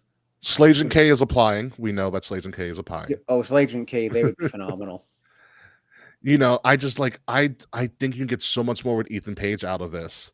He's too dominant of a character right now than Tavian Heights. Just characterized Tavian Heights can't do it just yet.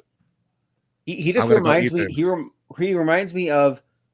Who was that guy that had the Olympian brother, and they were in No Quarter Catch Crew, and everyone hated his brother because he had allegations? Oh, Gable Stevenson's brother.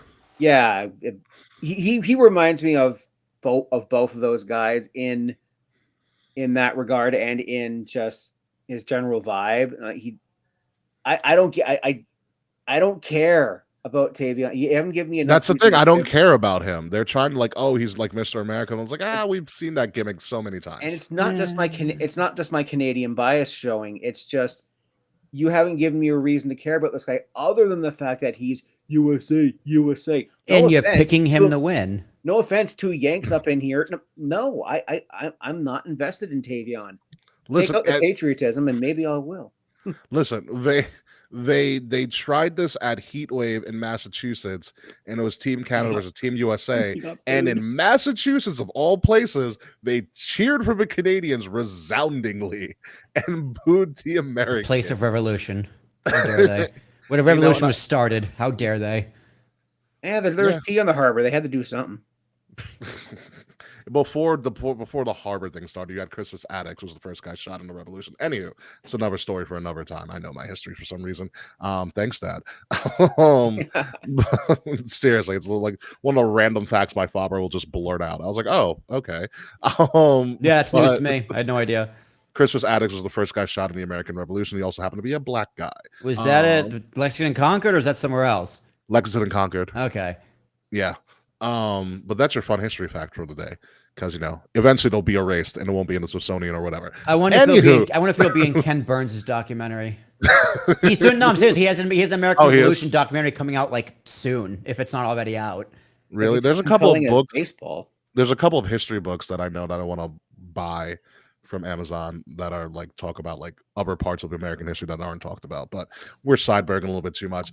I'm going to Ethan Page. Well, you're going to Ethan as well. You said I'm going to Ethan Page. Yeah, there's a book I'm reading on presidents in wartime, and it's fucking very interesting. Yeah, so Fretz is going for the American, even though he doesn't want to. Reluctantly. It's okay, Listen, Fretz. We'll win you over. I think America number one. They're trying to push this guy. They're trying to make fetch happen with this guy. So I think if they throw him a bone, see what happens. Ethan could always win it back. I mean, NXT could come to like Oshawa, Ontario, Canada, hometown of the late great Test, and do something there. He could. Listen, Ethan Page is a great commodity right there in NXT. And I think he can do a lot. He's on his way. He could be on his way up pretty soon too, as well. I would. All right. So, sidebar real quick. If they do this TNA NXT invasion thing, Ethan Page is a great core person in that storyline because he was one. For either one, he can go both ways. Yeah, he can go both ways. So I like him as like. So there's a question like, does he need the title to be an integral part of that storyline? Maybe, maybe not. He could be very much like a Kurt Angle type character in the original Invasion storyline. And defect. Where he defects to TNA, but is secretly still back with NXT. Or be a mole like Test. Yeah. So it's interesting. So yeah. Either way, I don't think Ethan Page is going anywhere anytime soon, probably next year. But for right now, he stays, and I would like him to stay as the Canadian Standard of Excellence and the NXT North American Champion. So as of right now, that's all we have for NXT. Obviously, there are going to be more stuff that we're going to try to predict. I'll message you guys and be like, oh, here's the other matches, and we'll figure it out from there. But based on what we know right now, how do we think NXT No Mercy is going to be in our crown system? 1 being Exploding Barbed Wire Deathmatch, 10 being the end of WrestleMania 40 that Seth Rollins finally wore his watch for.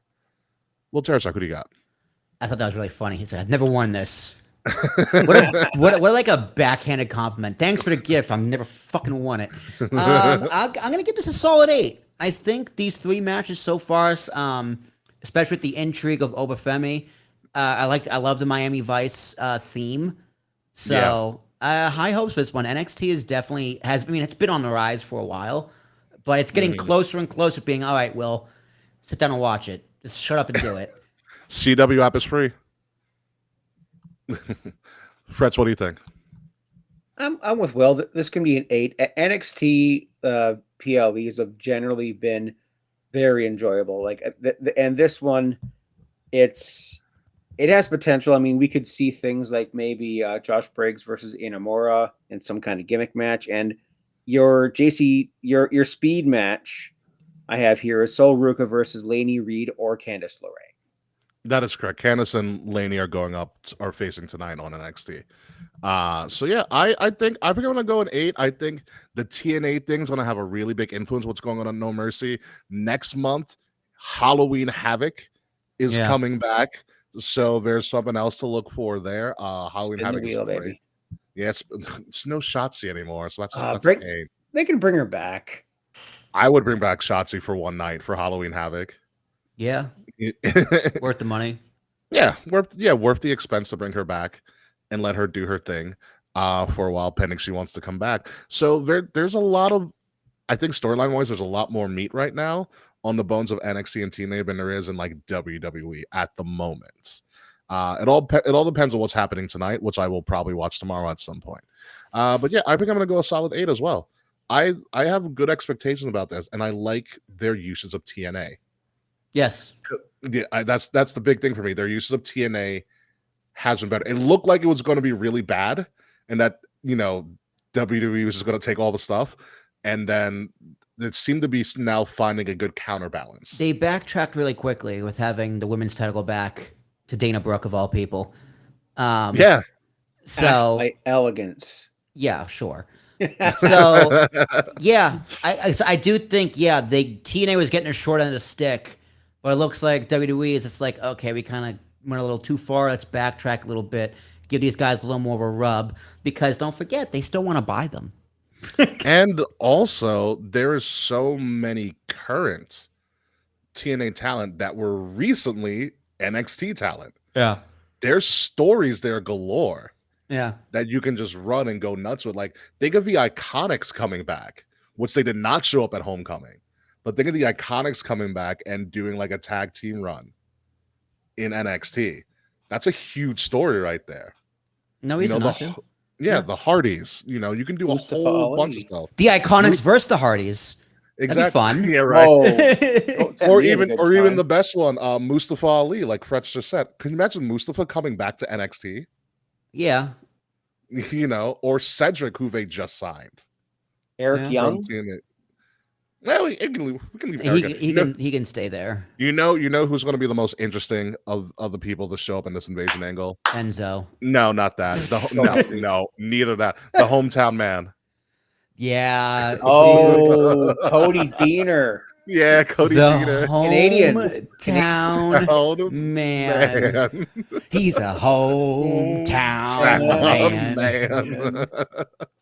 Yes, the hometown man. I should play that song for Jazz. Be like, so wedding, huh? Wedding, huh?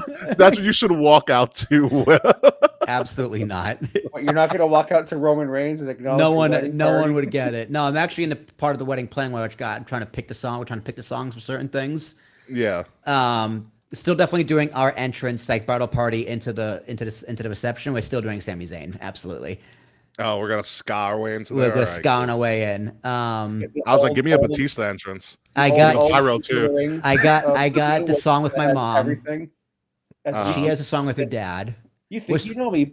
The will it has to be da da da da da.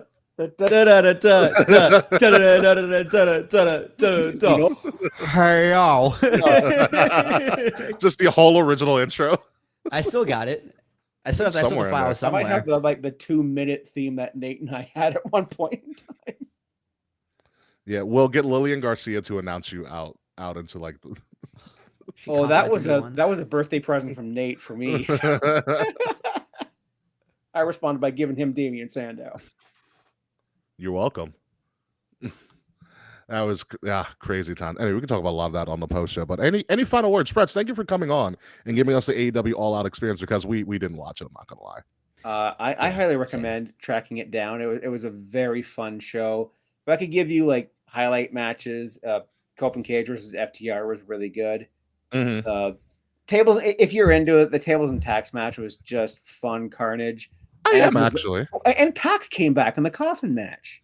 Oh yeah, Pac came back.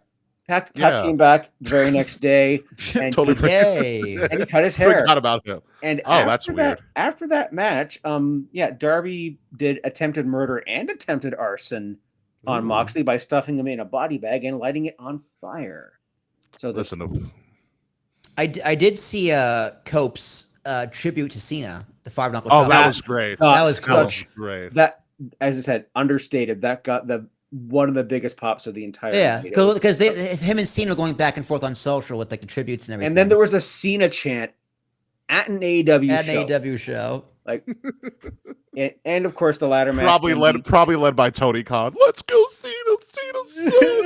I didn't hear that, but no. Danielson's like, yeah, he's talking about one of his former rivals. I'm like, he's one of yours, buddy. Come on, he beat you for the title at SummerSlam.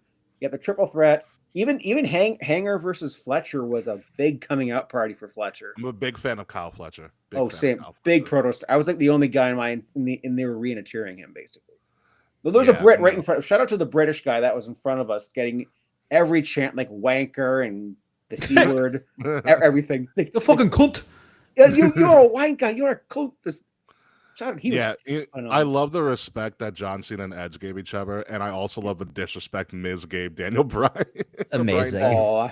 Did you see that clip, Will? No. It was so it was during like WrestlePalooza pre-show or something, and Miz was out there, and I forgot what they asked him, but Miz was like, he's like, I'm pretty much like, I'm still out here wrestling. There was somebody who was on this, who used to be a part of his organization that said, that he didn't like my style, but I'm still out here wrestling. That person's not with the company anymore, so we're not going to talk about him. Ooh. Yeah. I was like, wow, okay, so he was really angry in that moment, and he still held on to that grudge. Yep, he's still angry. Angry. You wrestle safe. It's like, yeah, well, guess who's still wrestling? Yeah, guess who's not in an announce table, although Miz was at the announce table last week. By the way, we didn't even mention that. Corey Graves is taking bumps again. Yeah, I didn't see that, but Michael Cole said it. I'm like, oh, I see it in my mind. He ate that No, F5. it's better than expected. Let me tell you. Well, they had to write him back to NXT, so Pat McAfee got his spot back. Not for even the that. one I think Corey just took some time off. I think Carmella's pregnant again. I forgot.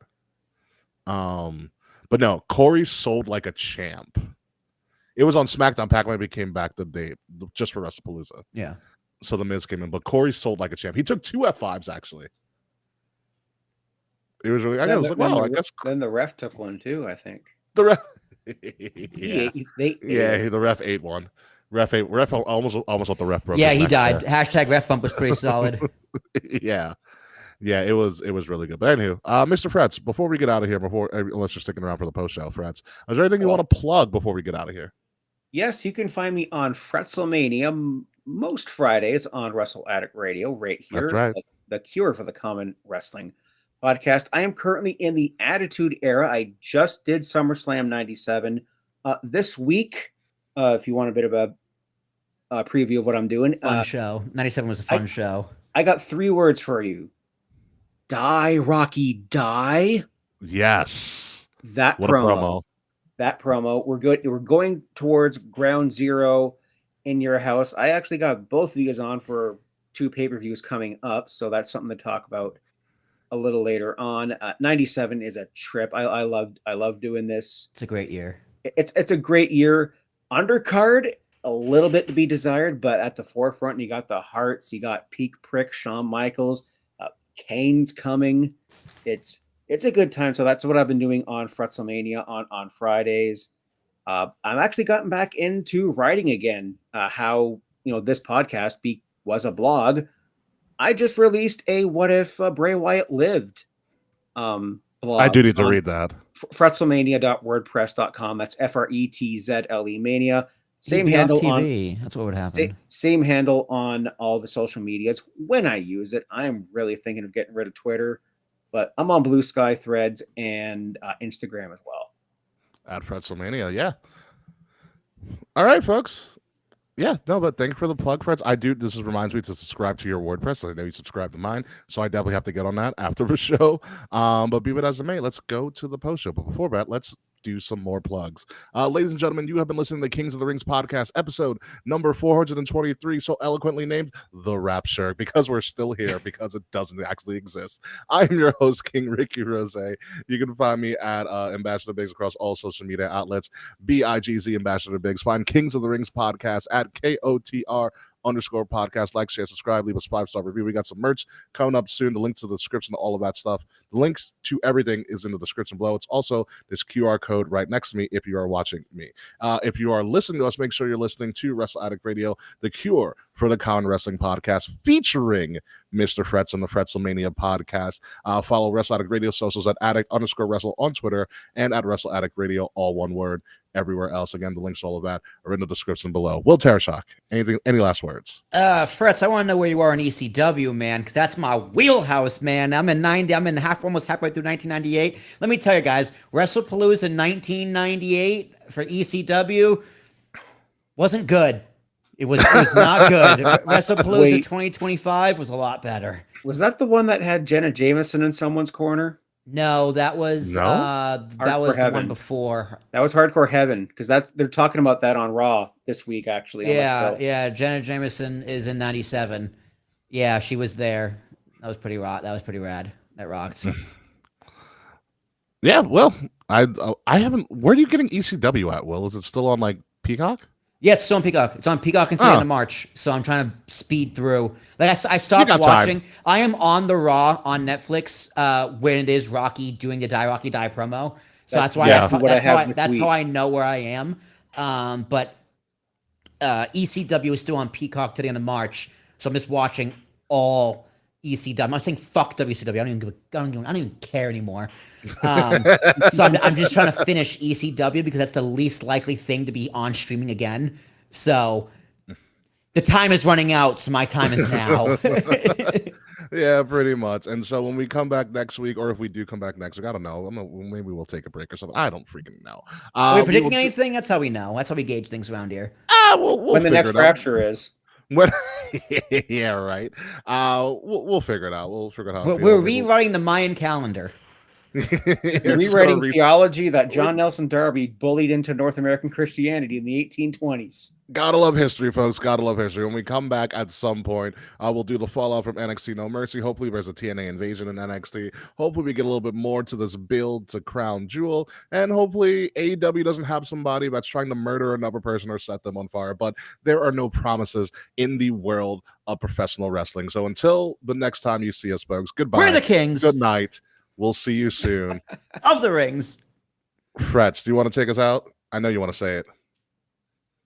Click, clack, fuck, slack. Gotta love it. We'll see you next week. This has been a Wrestle Addict Radio branded podcast. That was fun. I had fun. Fred, did you have fun? Yes, I did. It's a little bit easier when we can kind of just like BS a little bit because there's not much to talk about. We don't have to predict everything. So we had a lot of wiggle room. I did like it. Will, what's the last incident?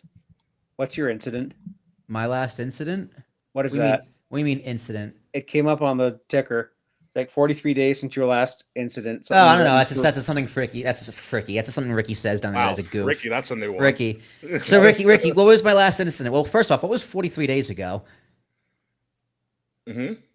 Let me look it up. Look it up. Last day you pooed yourself or something? Or That would be a medical emergency if you haven't pooed yourself in 43 What was the date 43 days ago? August 11th. Oh, man. What happened on August 11th? Let me go to my that was calendar a now. Monday.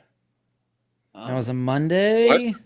So that should be a Tuesday. Nothing? No, it's a Monday. Nothing is on my calendar. So, no incident that I know of. Ooh, Yankees are up 1-0. Thanks, Austin Wells. Yeah, Thank you. they're playing okay. Blue Jay- They're playing okay. Blue Jays, I think, are winning. Blue Jays are tied. 1-1. Tied, okay. The Leafs are winning, but it's preseason, so How far are we behind in the AL East, Will? Are we Two just- games, two games, but Toronto has the season series, so it's really 3 games. Gotcha. So we have to outright beat them in the last 6. Gotcha. The Yankees pretty much have to go 5-1 if they want to have a chance. So Gotcha. we could be seeing will we be seeing a Blue Jays versus Yankees opening round?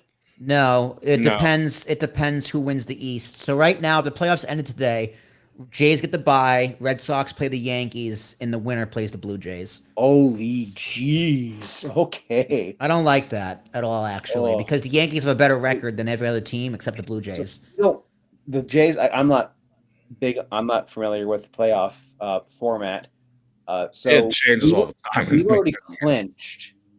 So You guys clinch a playoff berth, not the East. Yeah, it means you're guaranteed a spot in the playoffs Yeah. no matter what happens to you. Does not guarantee you a division. Yeah, so Freds, how it works? Well, How it works is there's 3 divisions, right? So those 3 division leaders get seed 1, 2, and 3, and then there's 3 wild card teams. So that's seed 4, 5, and 6.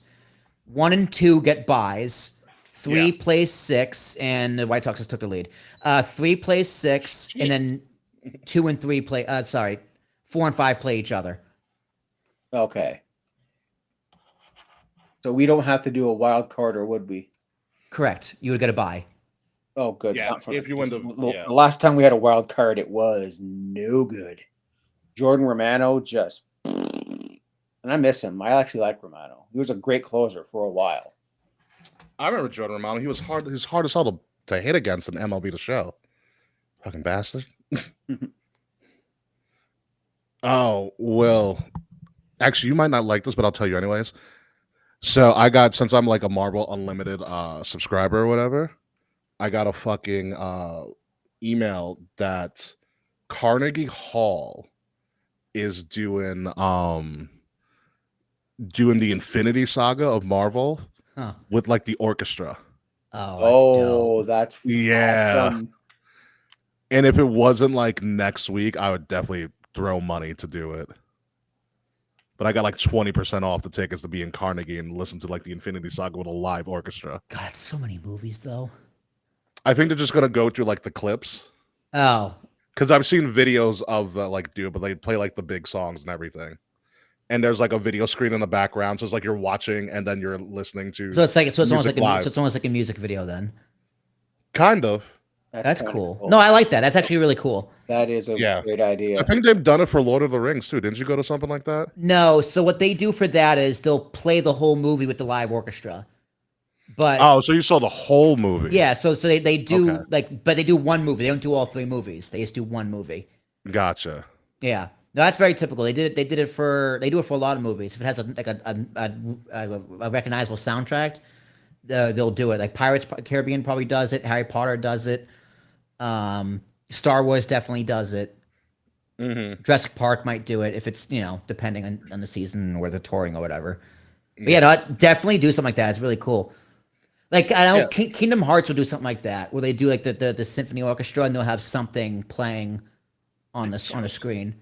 Yeah, that's pretty good. Yeah, I thought about it. But I was like, I gotta save up for Comic-Con and all of that ridiculousness that's about to happen. I'm debating I don't blame you.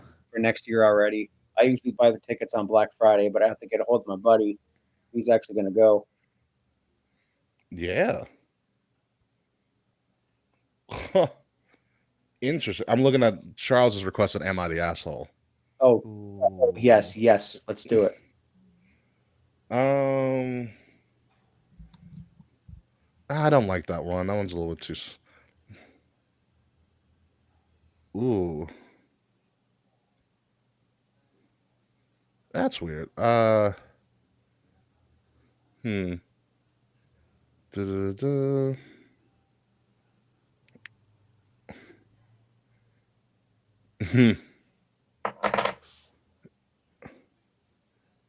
What? No, that's a weird one. 1, 2.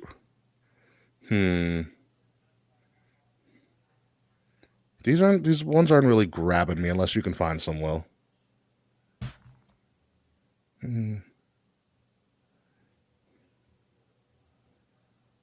Let me see.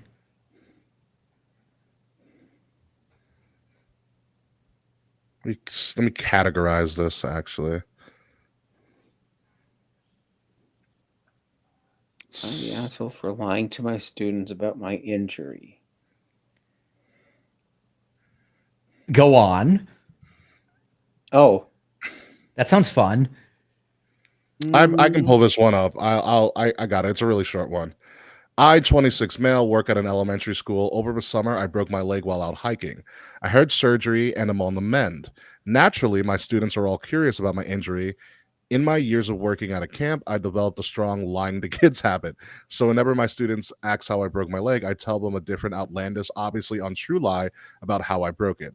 I've told kids it's because I didn't eat my veggies, didn't tie my shoes, went skydiving, fell off of a bull at a rodeo, etc.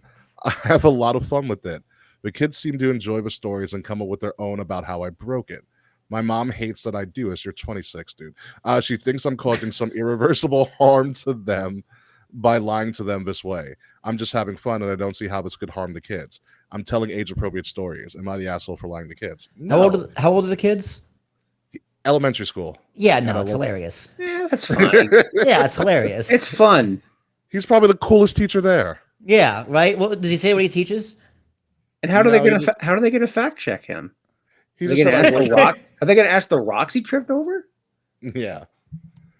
Yeah, if this guy's like a science teacher, I hope he wears zany ties. Like, yeah. Hell yeah. I'm like, you're not an asshole. You're just funny.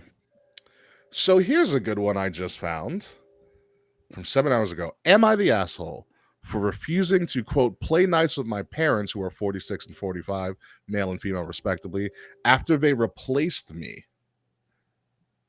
Go on. My wife and I, both 24 females, moved several states away from our families 3 years ago. Since then, we've only visited them for the holidays. I pretty much always had a passive relationship with my dad, 46 male, especially after my stepmom, 45 female, and stepsister, 16 female, were brought into the family. I've tried to strike up text conversations with them every now and then, but it never seems like they care much. They started flat out ignoring me after I told them about some changes in my life that they're not too happy with. During our visit last Christmas, my wife and I were supposed to stay the night at my dad's house before leaving to visit my wife's family. I didn't know until we got there that my stepmom's nephew, 18 male, was staying in my old bedroom. It turns out he was He turns out he was having some issues at home and asked to stay with my family for a few days.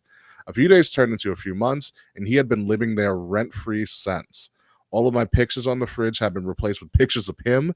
During Christmas dinner, my parents talked on and on about how excited they were to visit him at college to watch him play football. Now he's moved to a university that's about the same distance from my parents' house as my apartment is, which is about 800 miles, and they haven't visited me once since I moved 3 years ago. I couldn't care less about having a relationship with my parents moving forward, but my grandmother, 67 female, wants me to make amends with them for the sake of keeping the peace. I'm closer to my grandmother than almost anyone else in my family, so her feelings are important to me. I explained to her that I tried for months to talk with my parents, but they never answered and they left all messages unread. She's upset with their behaviors, but she wants me to be responsible for changing things. Unfortunately, I like to be the one holding the matches when a bridge is burned. Am I the asshole for going against my grandmother's wishes and standing my ground on this? No, if you're getting left on red and getting disrespected, don't tolerate it. No. Yeah, I No agree. answer's an answer. I don't think you're an asshole, but the whole thing is just sad. The It whole makes me it sad. is like That the story Yeah. makes me sad. hearing about the fridge thing and being in your old That's a room weird one. Yeah. rent free. Like, I mean, Well, it's yeah, a family. It's a family member, right? So I get it. so you moved and you're out. there and you're involved. Sure, the picture. Sure, like if no one's willing to compromise or The pictures is weird. I'll grant you that. But Beam them, on like, some you know, minor her moving business out, then someone else circumstance. moving in. It's especially if it's a family member who's like needs some help or whatever. Okay, fine, Mhm. whatever. Yeah, help I 'em wouldn't out. consider that replacement. But yeah, your pictures are gone. That's That's weird. weird. That's weird. A friend asked for definitely help, weird. you help him. In the words of Katie from Letterkenny. This is true. Or everybody else in Everybody Letterkenny. else. I was hoping you would catch that, Ricky. Thank you. Freds, watched the entire series at a record pace for reasons. Did Anywho. did you watch Shorzy yet? No, even though Shorzy is coming to the UBS Arena where the Islanders play for some sort of weird Oh my exhibition. God, go! It's like it's fun. Sideberg Give real your quick. balls a tug, you tit fucker. Here's my thing. I didn't like Shorzy on Letterkenny, so I'm not inclined to watch the Shorzy show. Yeah, I thought he if was the that's most case- annoying character. If that's the case, there is a bit more depth and heart to the Shorzy character in the Shorzy universe, but it's he doesn't get that high pitched "give your balls a tug" voice very much, but he does indulge into it once in a while. Tit fucker. Listen, Letterkenny is actually a really fucking brilliant show, but Shorzy just annoyed the crap out of me. And I tolerated the Hockey Bros. Oh, they're my favorites. I love the hockey. My favorites were the Skids. I thought the Skids were hysterical. Stuart, have you seen Stuart's horn? It looks like a tall can of Red Bull. One of the Skids actually was on the latest season of Twisted Metal. Oh yeah. Yeah. Stuart. All right. Well, I got one that's specifically potentially for you. Oh baby, bring it. Yeah. It's am I the asshole for putting my foot down with my wedding photographer? No, you're paying for it. No, We don't need- Next question. This one's pretty lengthy. This will be interesting. I recently got married and we hired a photographer who at first was overly sweet and doting on me and my husband, constantly telling us how kind and respectful we were. Everything seemed great at the start. Right after the wedding, while we were just a couple of days into our honeymoon, she reached out saying that there had been a, quote, misunderstanding with the price. We initially thought it was $5,000, but she said that it was actually $5,500, and she wanted that additional $500 payment immediately. We paid it because we didn't want issues, but it struck us as odd that she could demand payment right away, yet had no problem dragging her feet on her own contractual obligations. Timeline, we got married on May 16th. On June 11th, she texted us saying that we'd get our edited photos. Not June 11th, my fault. July 11th, she texted us saying we'd get our edited photos back within 2 weeks. Our contract said no later than 10 weeks, so that's a breach. 2 weeks came and went, nothing. I followed up more than a month later. She pushed the date back, then pushed it back again. Eventually, she admitted she had been gone on a month-long vacation, which wasn't disclosed beforehand. Every time I asked for an update, she gave a new excuse. Finally, after months of this, I texted her expressing my frustration. She called me. The conversation went south quickly. It says, when I pointed out that she posts the same day edits for influencers and clients, I explained blah, blah, blah. There's something here that's like not really stretched out. Hold on a second. I can't see it. Anywho, here's the kicker. Immediately after, she blocked both me and my husband on all social media platforms, but somehow that same night at 3 a.m., she magically delivered all of our edited photos, meaning after claiming she was too busy for 17 weeks, she finished them in about 5 hours once confronted. I'm still floored. I didn't want to blast her publicly because our community is very small, and I don't want drama following me or my husband, but I can't shake how unprofessional, dismissive, and borderline hostile she was. So am I the asshole for putting my foot down and telling her it wasn't right to keep delaying that it reflected poorly on her business and that her behavior made us uncomfortable? There's an edit here. The extra 500. The contract did say 5,500 and the misunderstanding was on our end, but I totally see the confusion. Still, I found it really unprofessional to demand it knowing damn well you can't deliver on a specified time frame. No, you're not an asshole. You follow the contract. That's why the contract's there. Yeah. So so you paid the 500. Okay. Misunderstandings happen. You paid it. Fine. She broke the contract. By 7 weeks. Yeah. So you either threaten to sue her, or get your money back. Or you sue her. Yeah. And then you should still get the photos regardless. Exactly. If you break a contract, the judge would be like, yeah, okay, finish the edits by this date and give them the money back. Done. Yeah. You gotta go to court first. So yeah, I get it. It's like your wedding photographer and you just don't want issues because they really could just hold your photos ransom if they really wanted to. And lawyers are fucking expensive, but you take them to small claims court, probably. Yeah. Because listen, we had a contract. She's not making the contract. Didn't communicate about the contract. Didn't ask for permission if this was okay. She just violated did it. Said contract. She's still violating it, being a piece of shit about it. No, you're not an asshole for doing what is legally asking her to do what is legally required and demanding she do what is legally required because she gave you a fucking contract. Yeah. And you followed that contract to a T. You paid her the extra $500 on your honeymoon. Yeah. Like, what? What are we doing here? You're not an asshole. You're right. Yeah. Fred, you have anything to chime in on? Now that you're not the asshole. The photographer, the asshole here, obviously. Yeah, exactly. Leave her a bad Yelp review too. Yeah, 1 star. Fuck this bitch. Seriously. Yeah. Let me see. Ooh. For buying am I the asshole for insisting on getting my own room? Am I the asshole for looking for housing for homeless when I'm not homeless? Am I the asshole for forgetting my partner's birthday the day my sister died? Ooh. That's a conundrum. Oh, fuck me. This is a good one. Okay. All right. I'm in a relationship with my partner for 5 years, and this happened about 2 years ago. In literally every argument we have, she brings up this topic. When once I forgot about her birthday and didn't mention it when we talked. I apologize for it countless times, but she still seems to be bothered by it.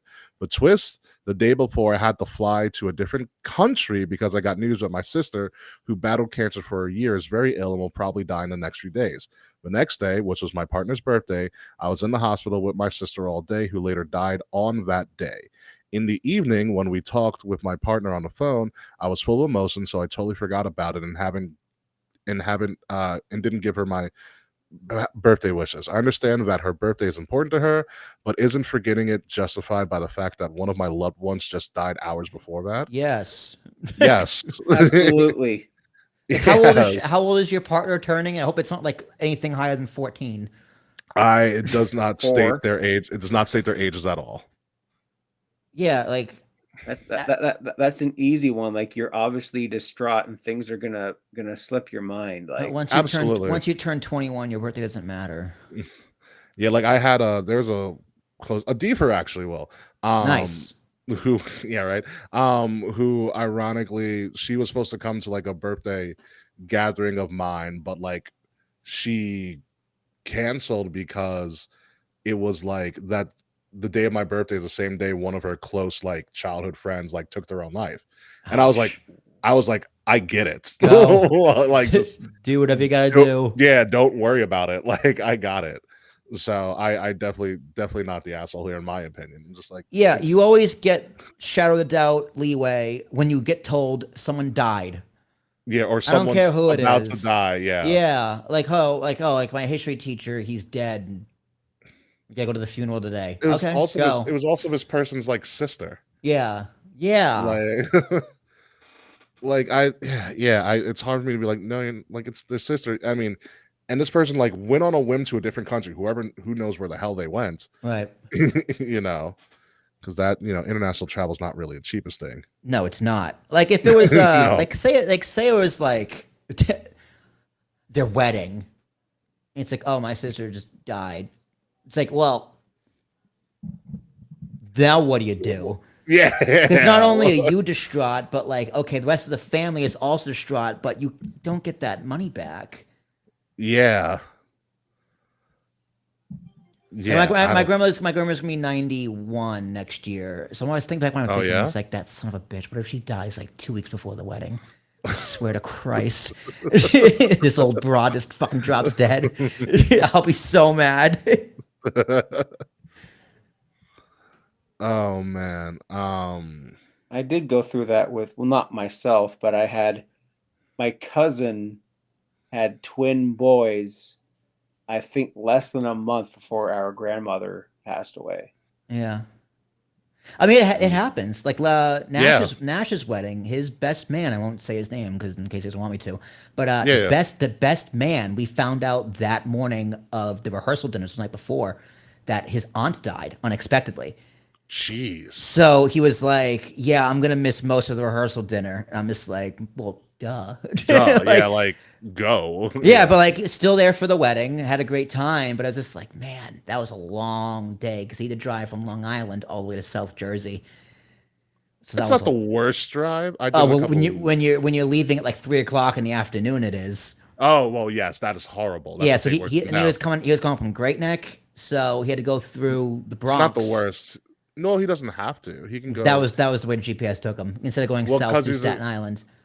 Well, because he's already north. Exactly. He's right next, so he has to go up and down. Took him to the Bronx and go GW and up, down and around. GW then down, yeah. Yeah. So I'm like, sucks. Damn, that's terrible timing. Yeah, jeez. Well, he got there and he got back, which is commendable. Yeah, I mean, have you been to like a rehearsal dinner? It's like we just practiced walking.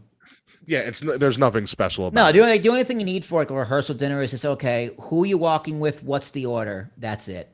That's all I need to know. Tell me where to go. I've been to one rehearsal dinner and that was it. Yeah, I've been to rehearsal dinners where you just eat. Well, that is what it is. Yeah. After, like the rehearsal itself is like 25 minutes maybe, and then after that it's just like you just eat. Ours was like a second. It's like frets. You're going with this one. That's it. That's it. You just walk down. You in front of this person, behind this person. This is when you go.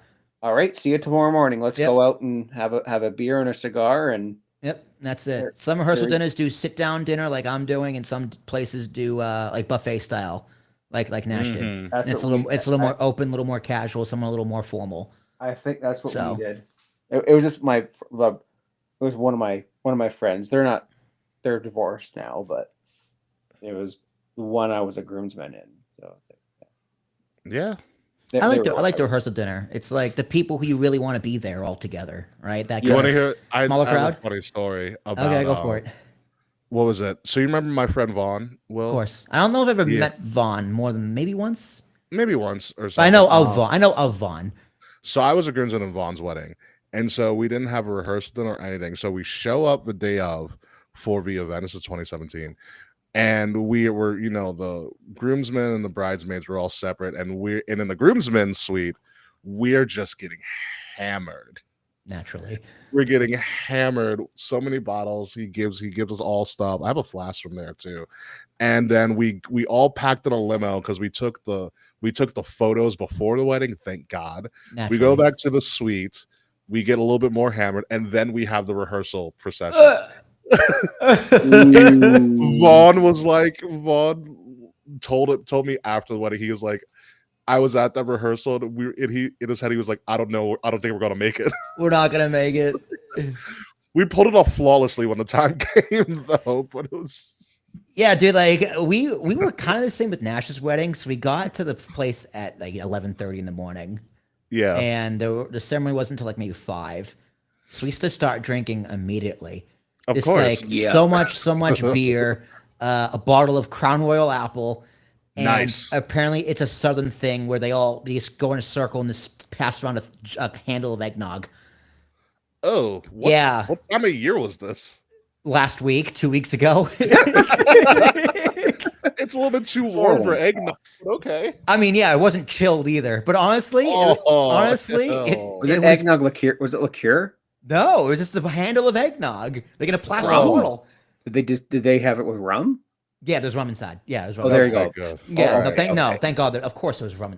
Yes, of course, there's rum inside. Still, Yeah, no, it was weird, but we all got like. I was like, okay, if we keep drinking like this, someone's gonna have a problem. But surprisingly, no one had a problem.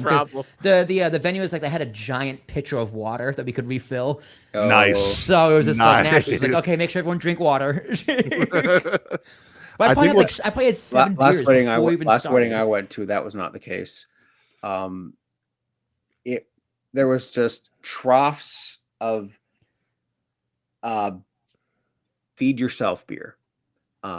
It was not good. Oh, freaking buckets. Nice. Yeah, it Hell was yeah, a, dude. it was a Canadian family member. beer, big It was fan a of Canadian family- beer. And it was a family member. I was the best man. And there was like, okay, no speeches. Nobody talks. We're just going to come here, have the dance, have dinner, and have fun. Thank God. Wow. What a considerate fellow that guy is. That was very good. I've seen pictures from that. I'm like, I don't remember that. I don't remember that. I don't remember that. It's all about the feelings. That's why we have pictures. The feelings of how I felt the next day. Listen, water, stretching, get a good bagel in you. Oh, well, that's totally a New York thing. We have bagels here. I We mean, ordered although pizza. It's not- The it's pizza not was the so same. clutch.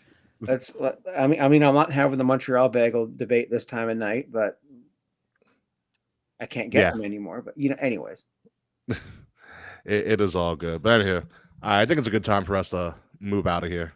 yeah, I'm gonna pop on NXT here, lads. Thanks for having me again. Yankees are in the 7th, losing 2-1. Sox and Jays are in top 6, 4-1 Boston. All right. It's not the worst. Yankees got to come back and win this game, man. We need something.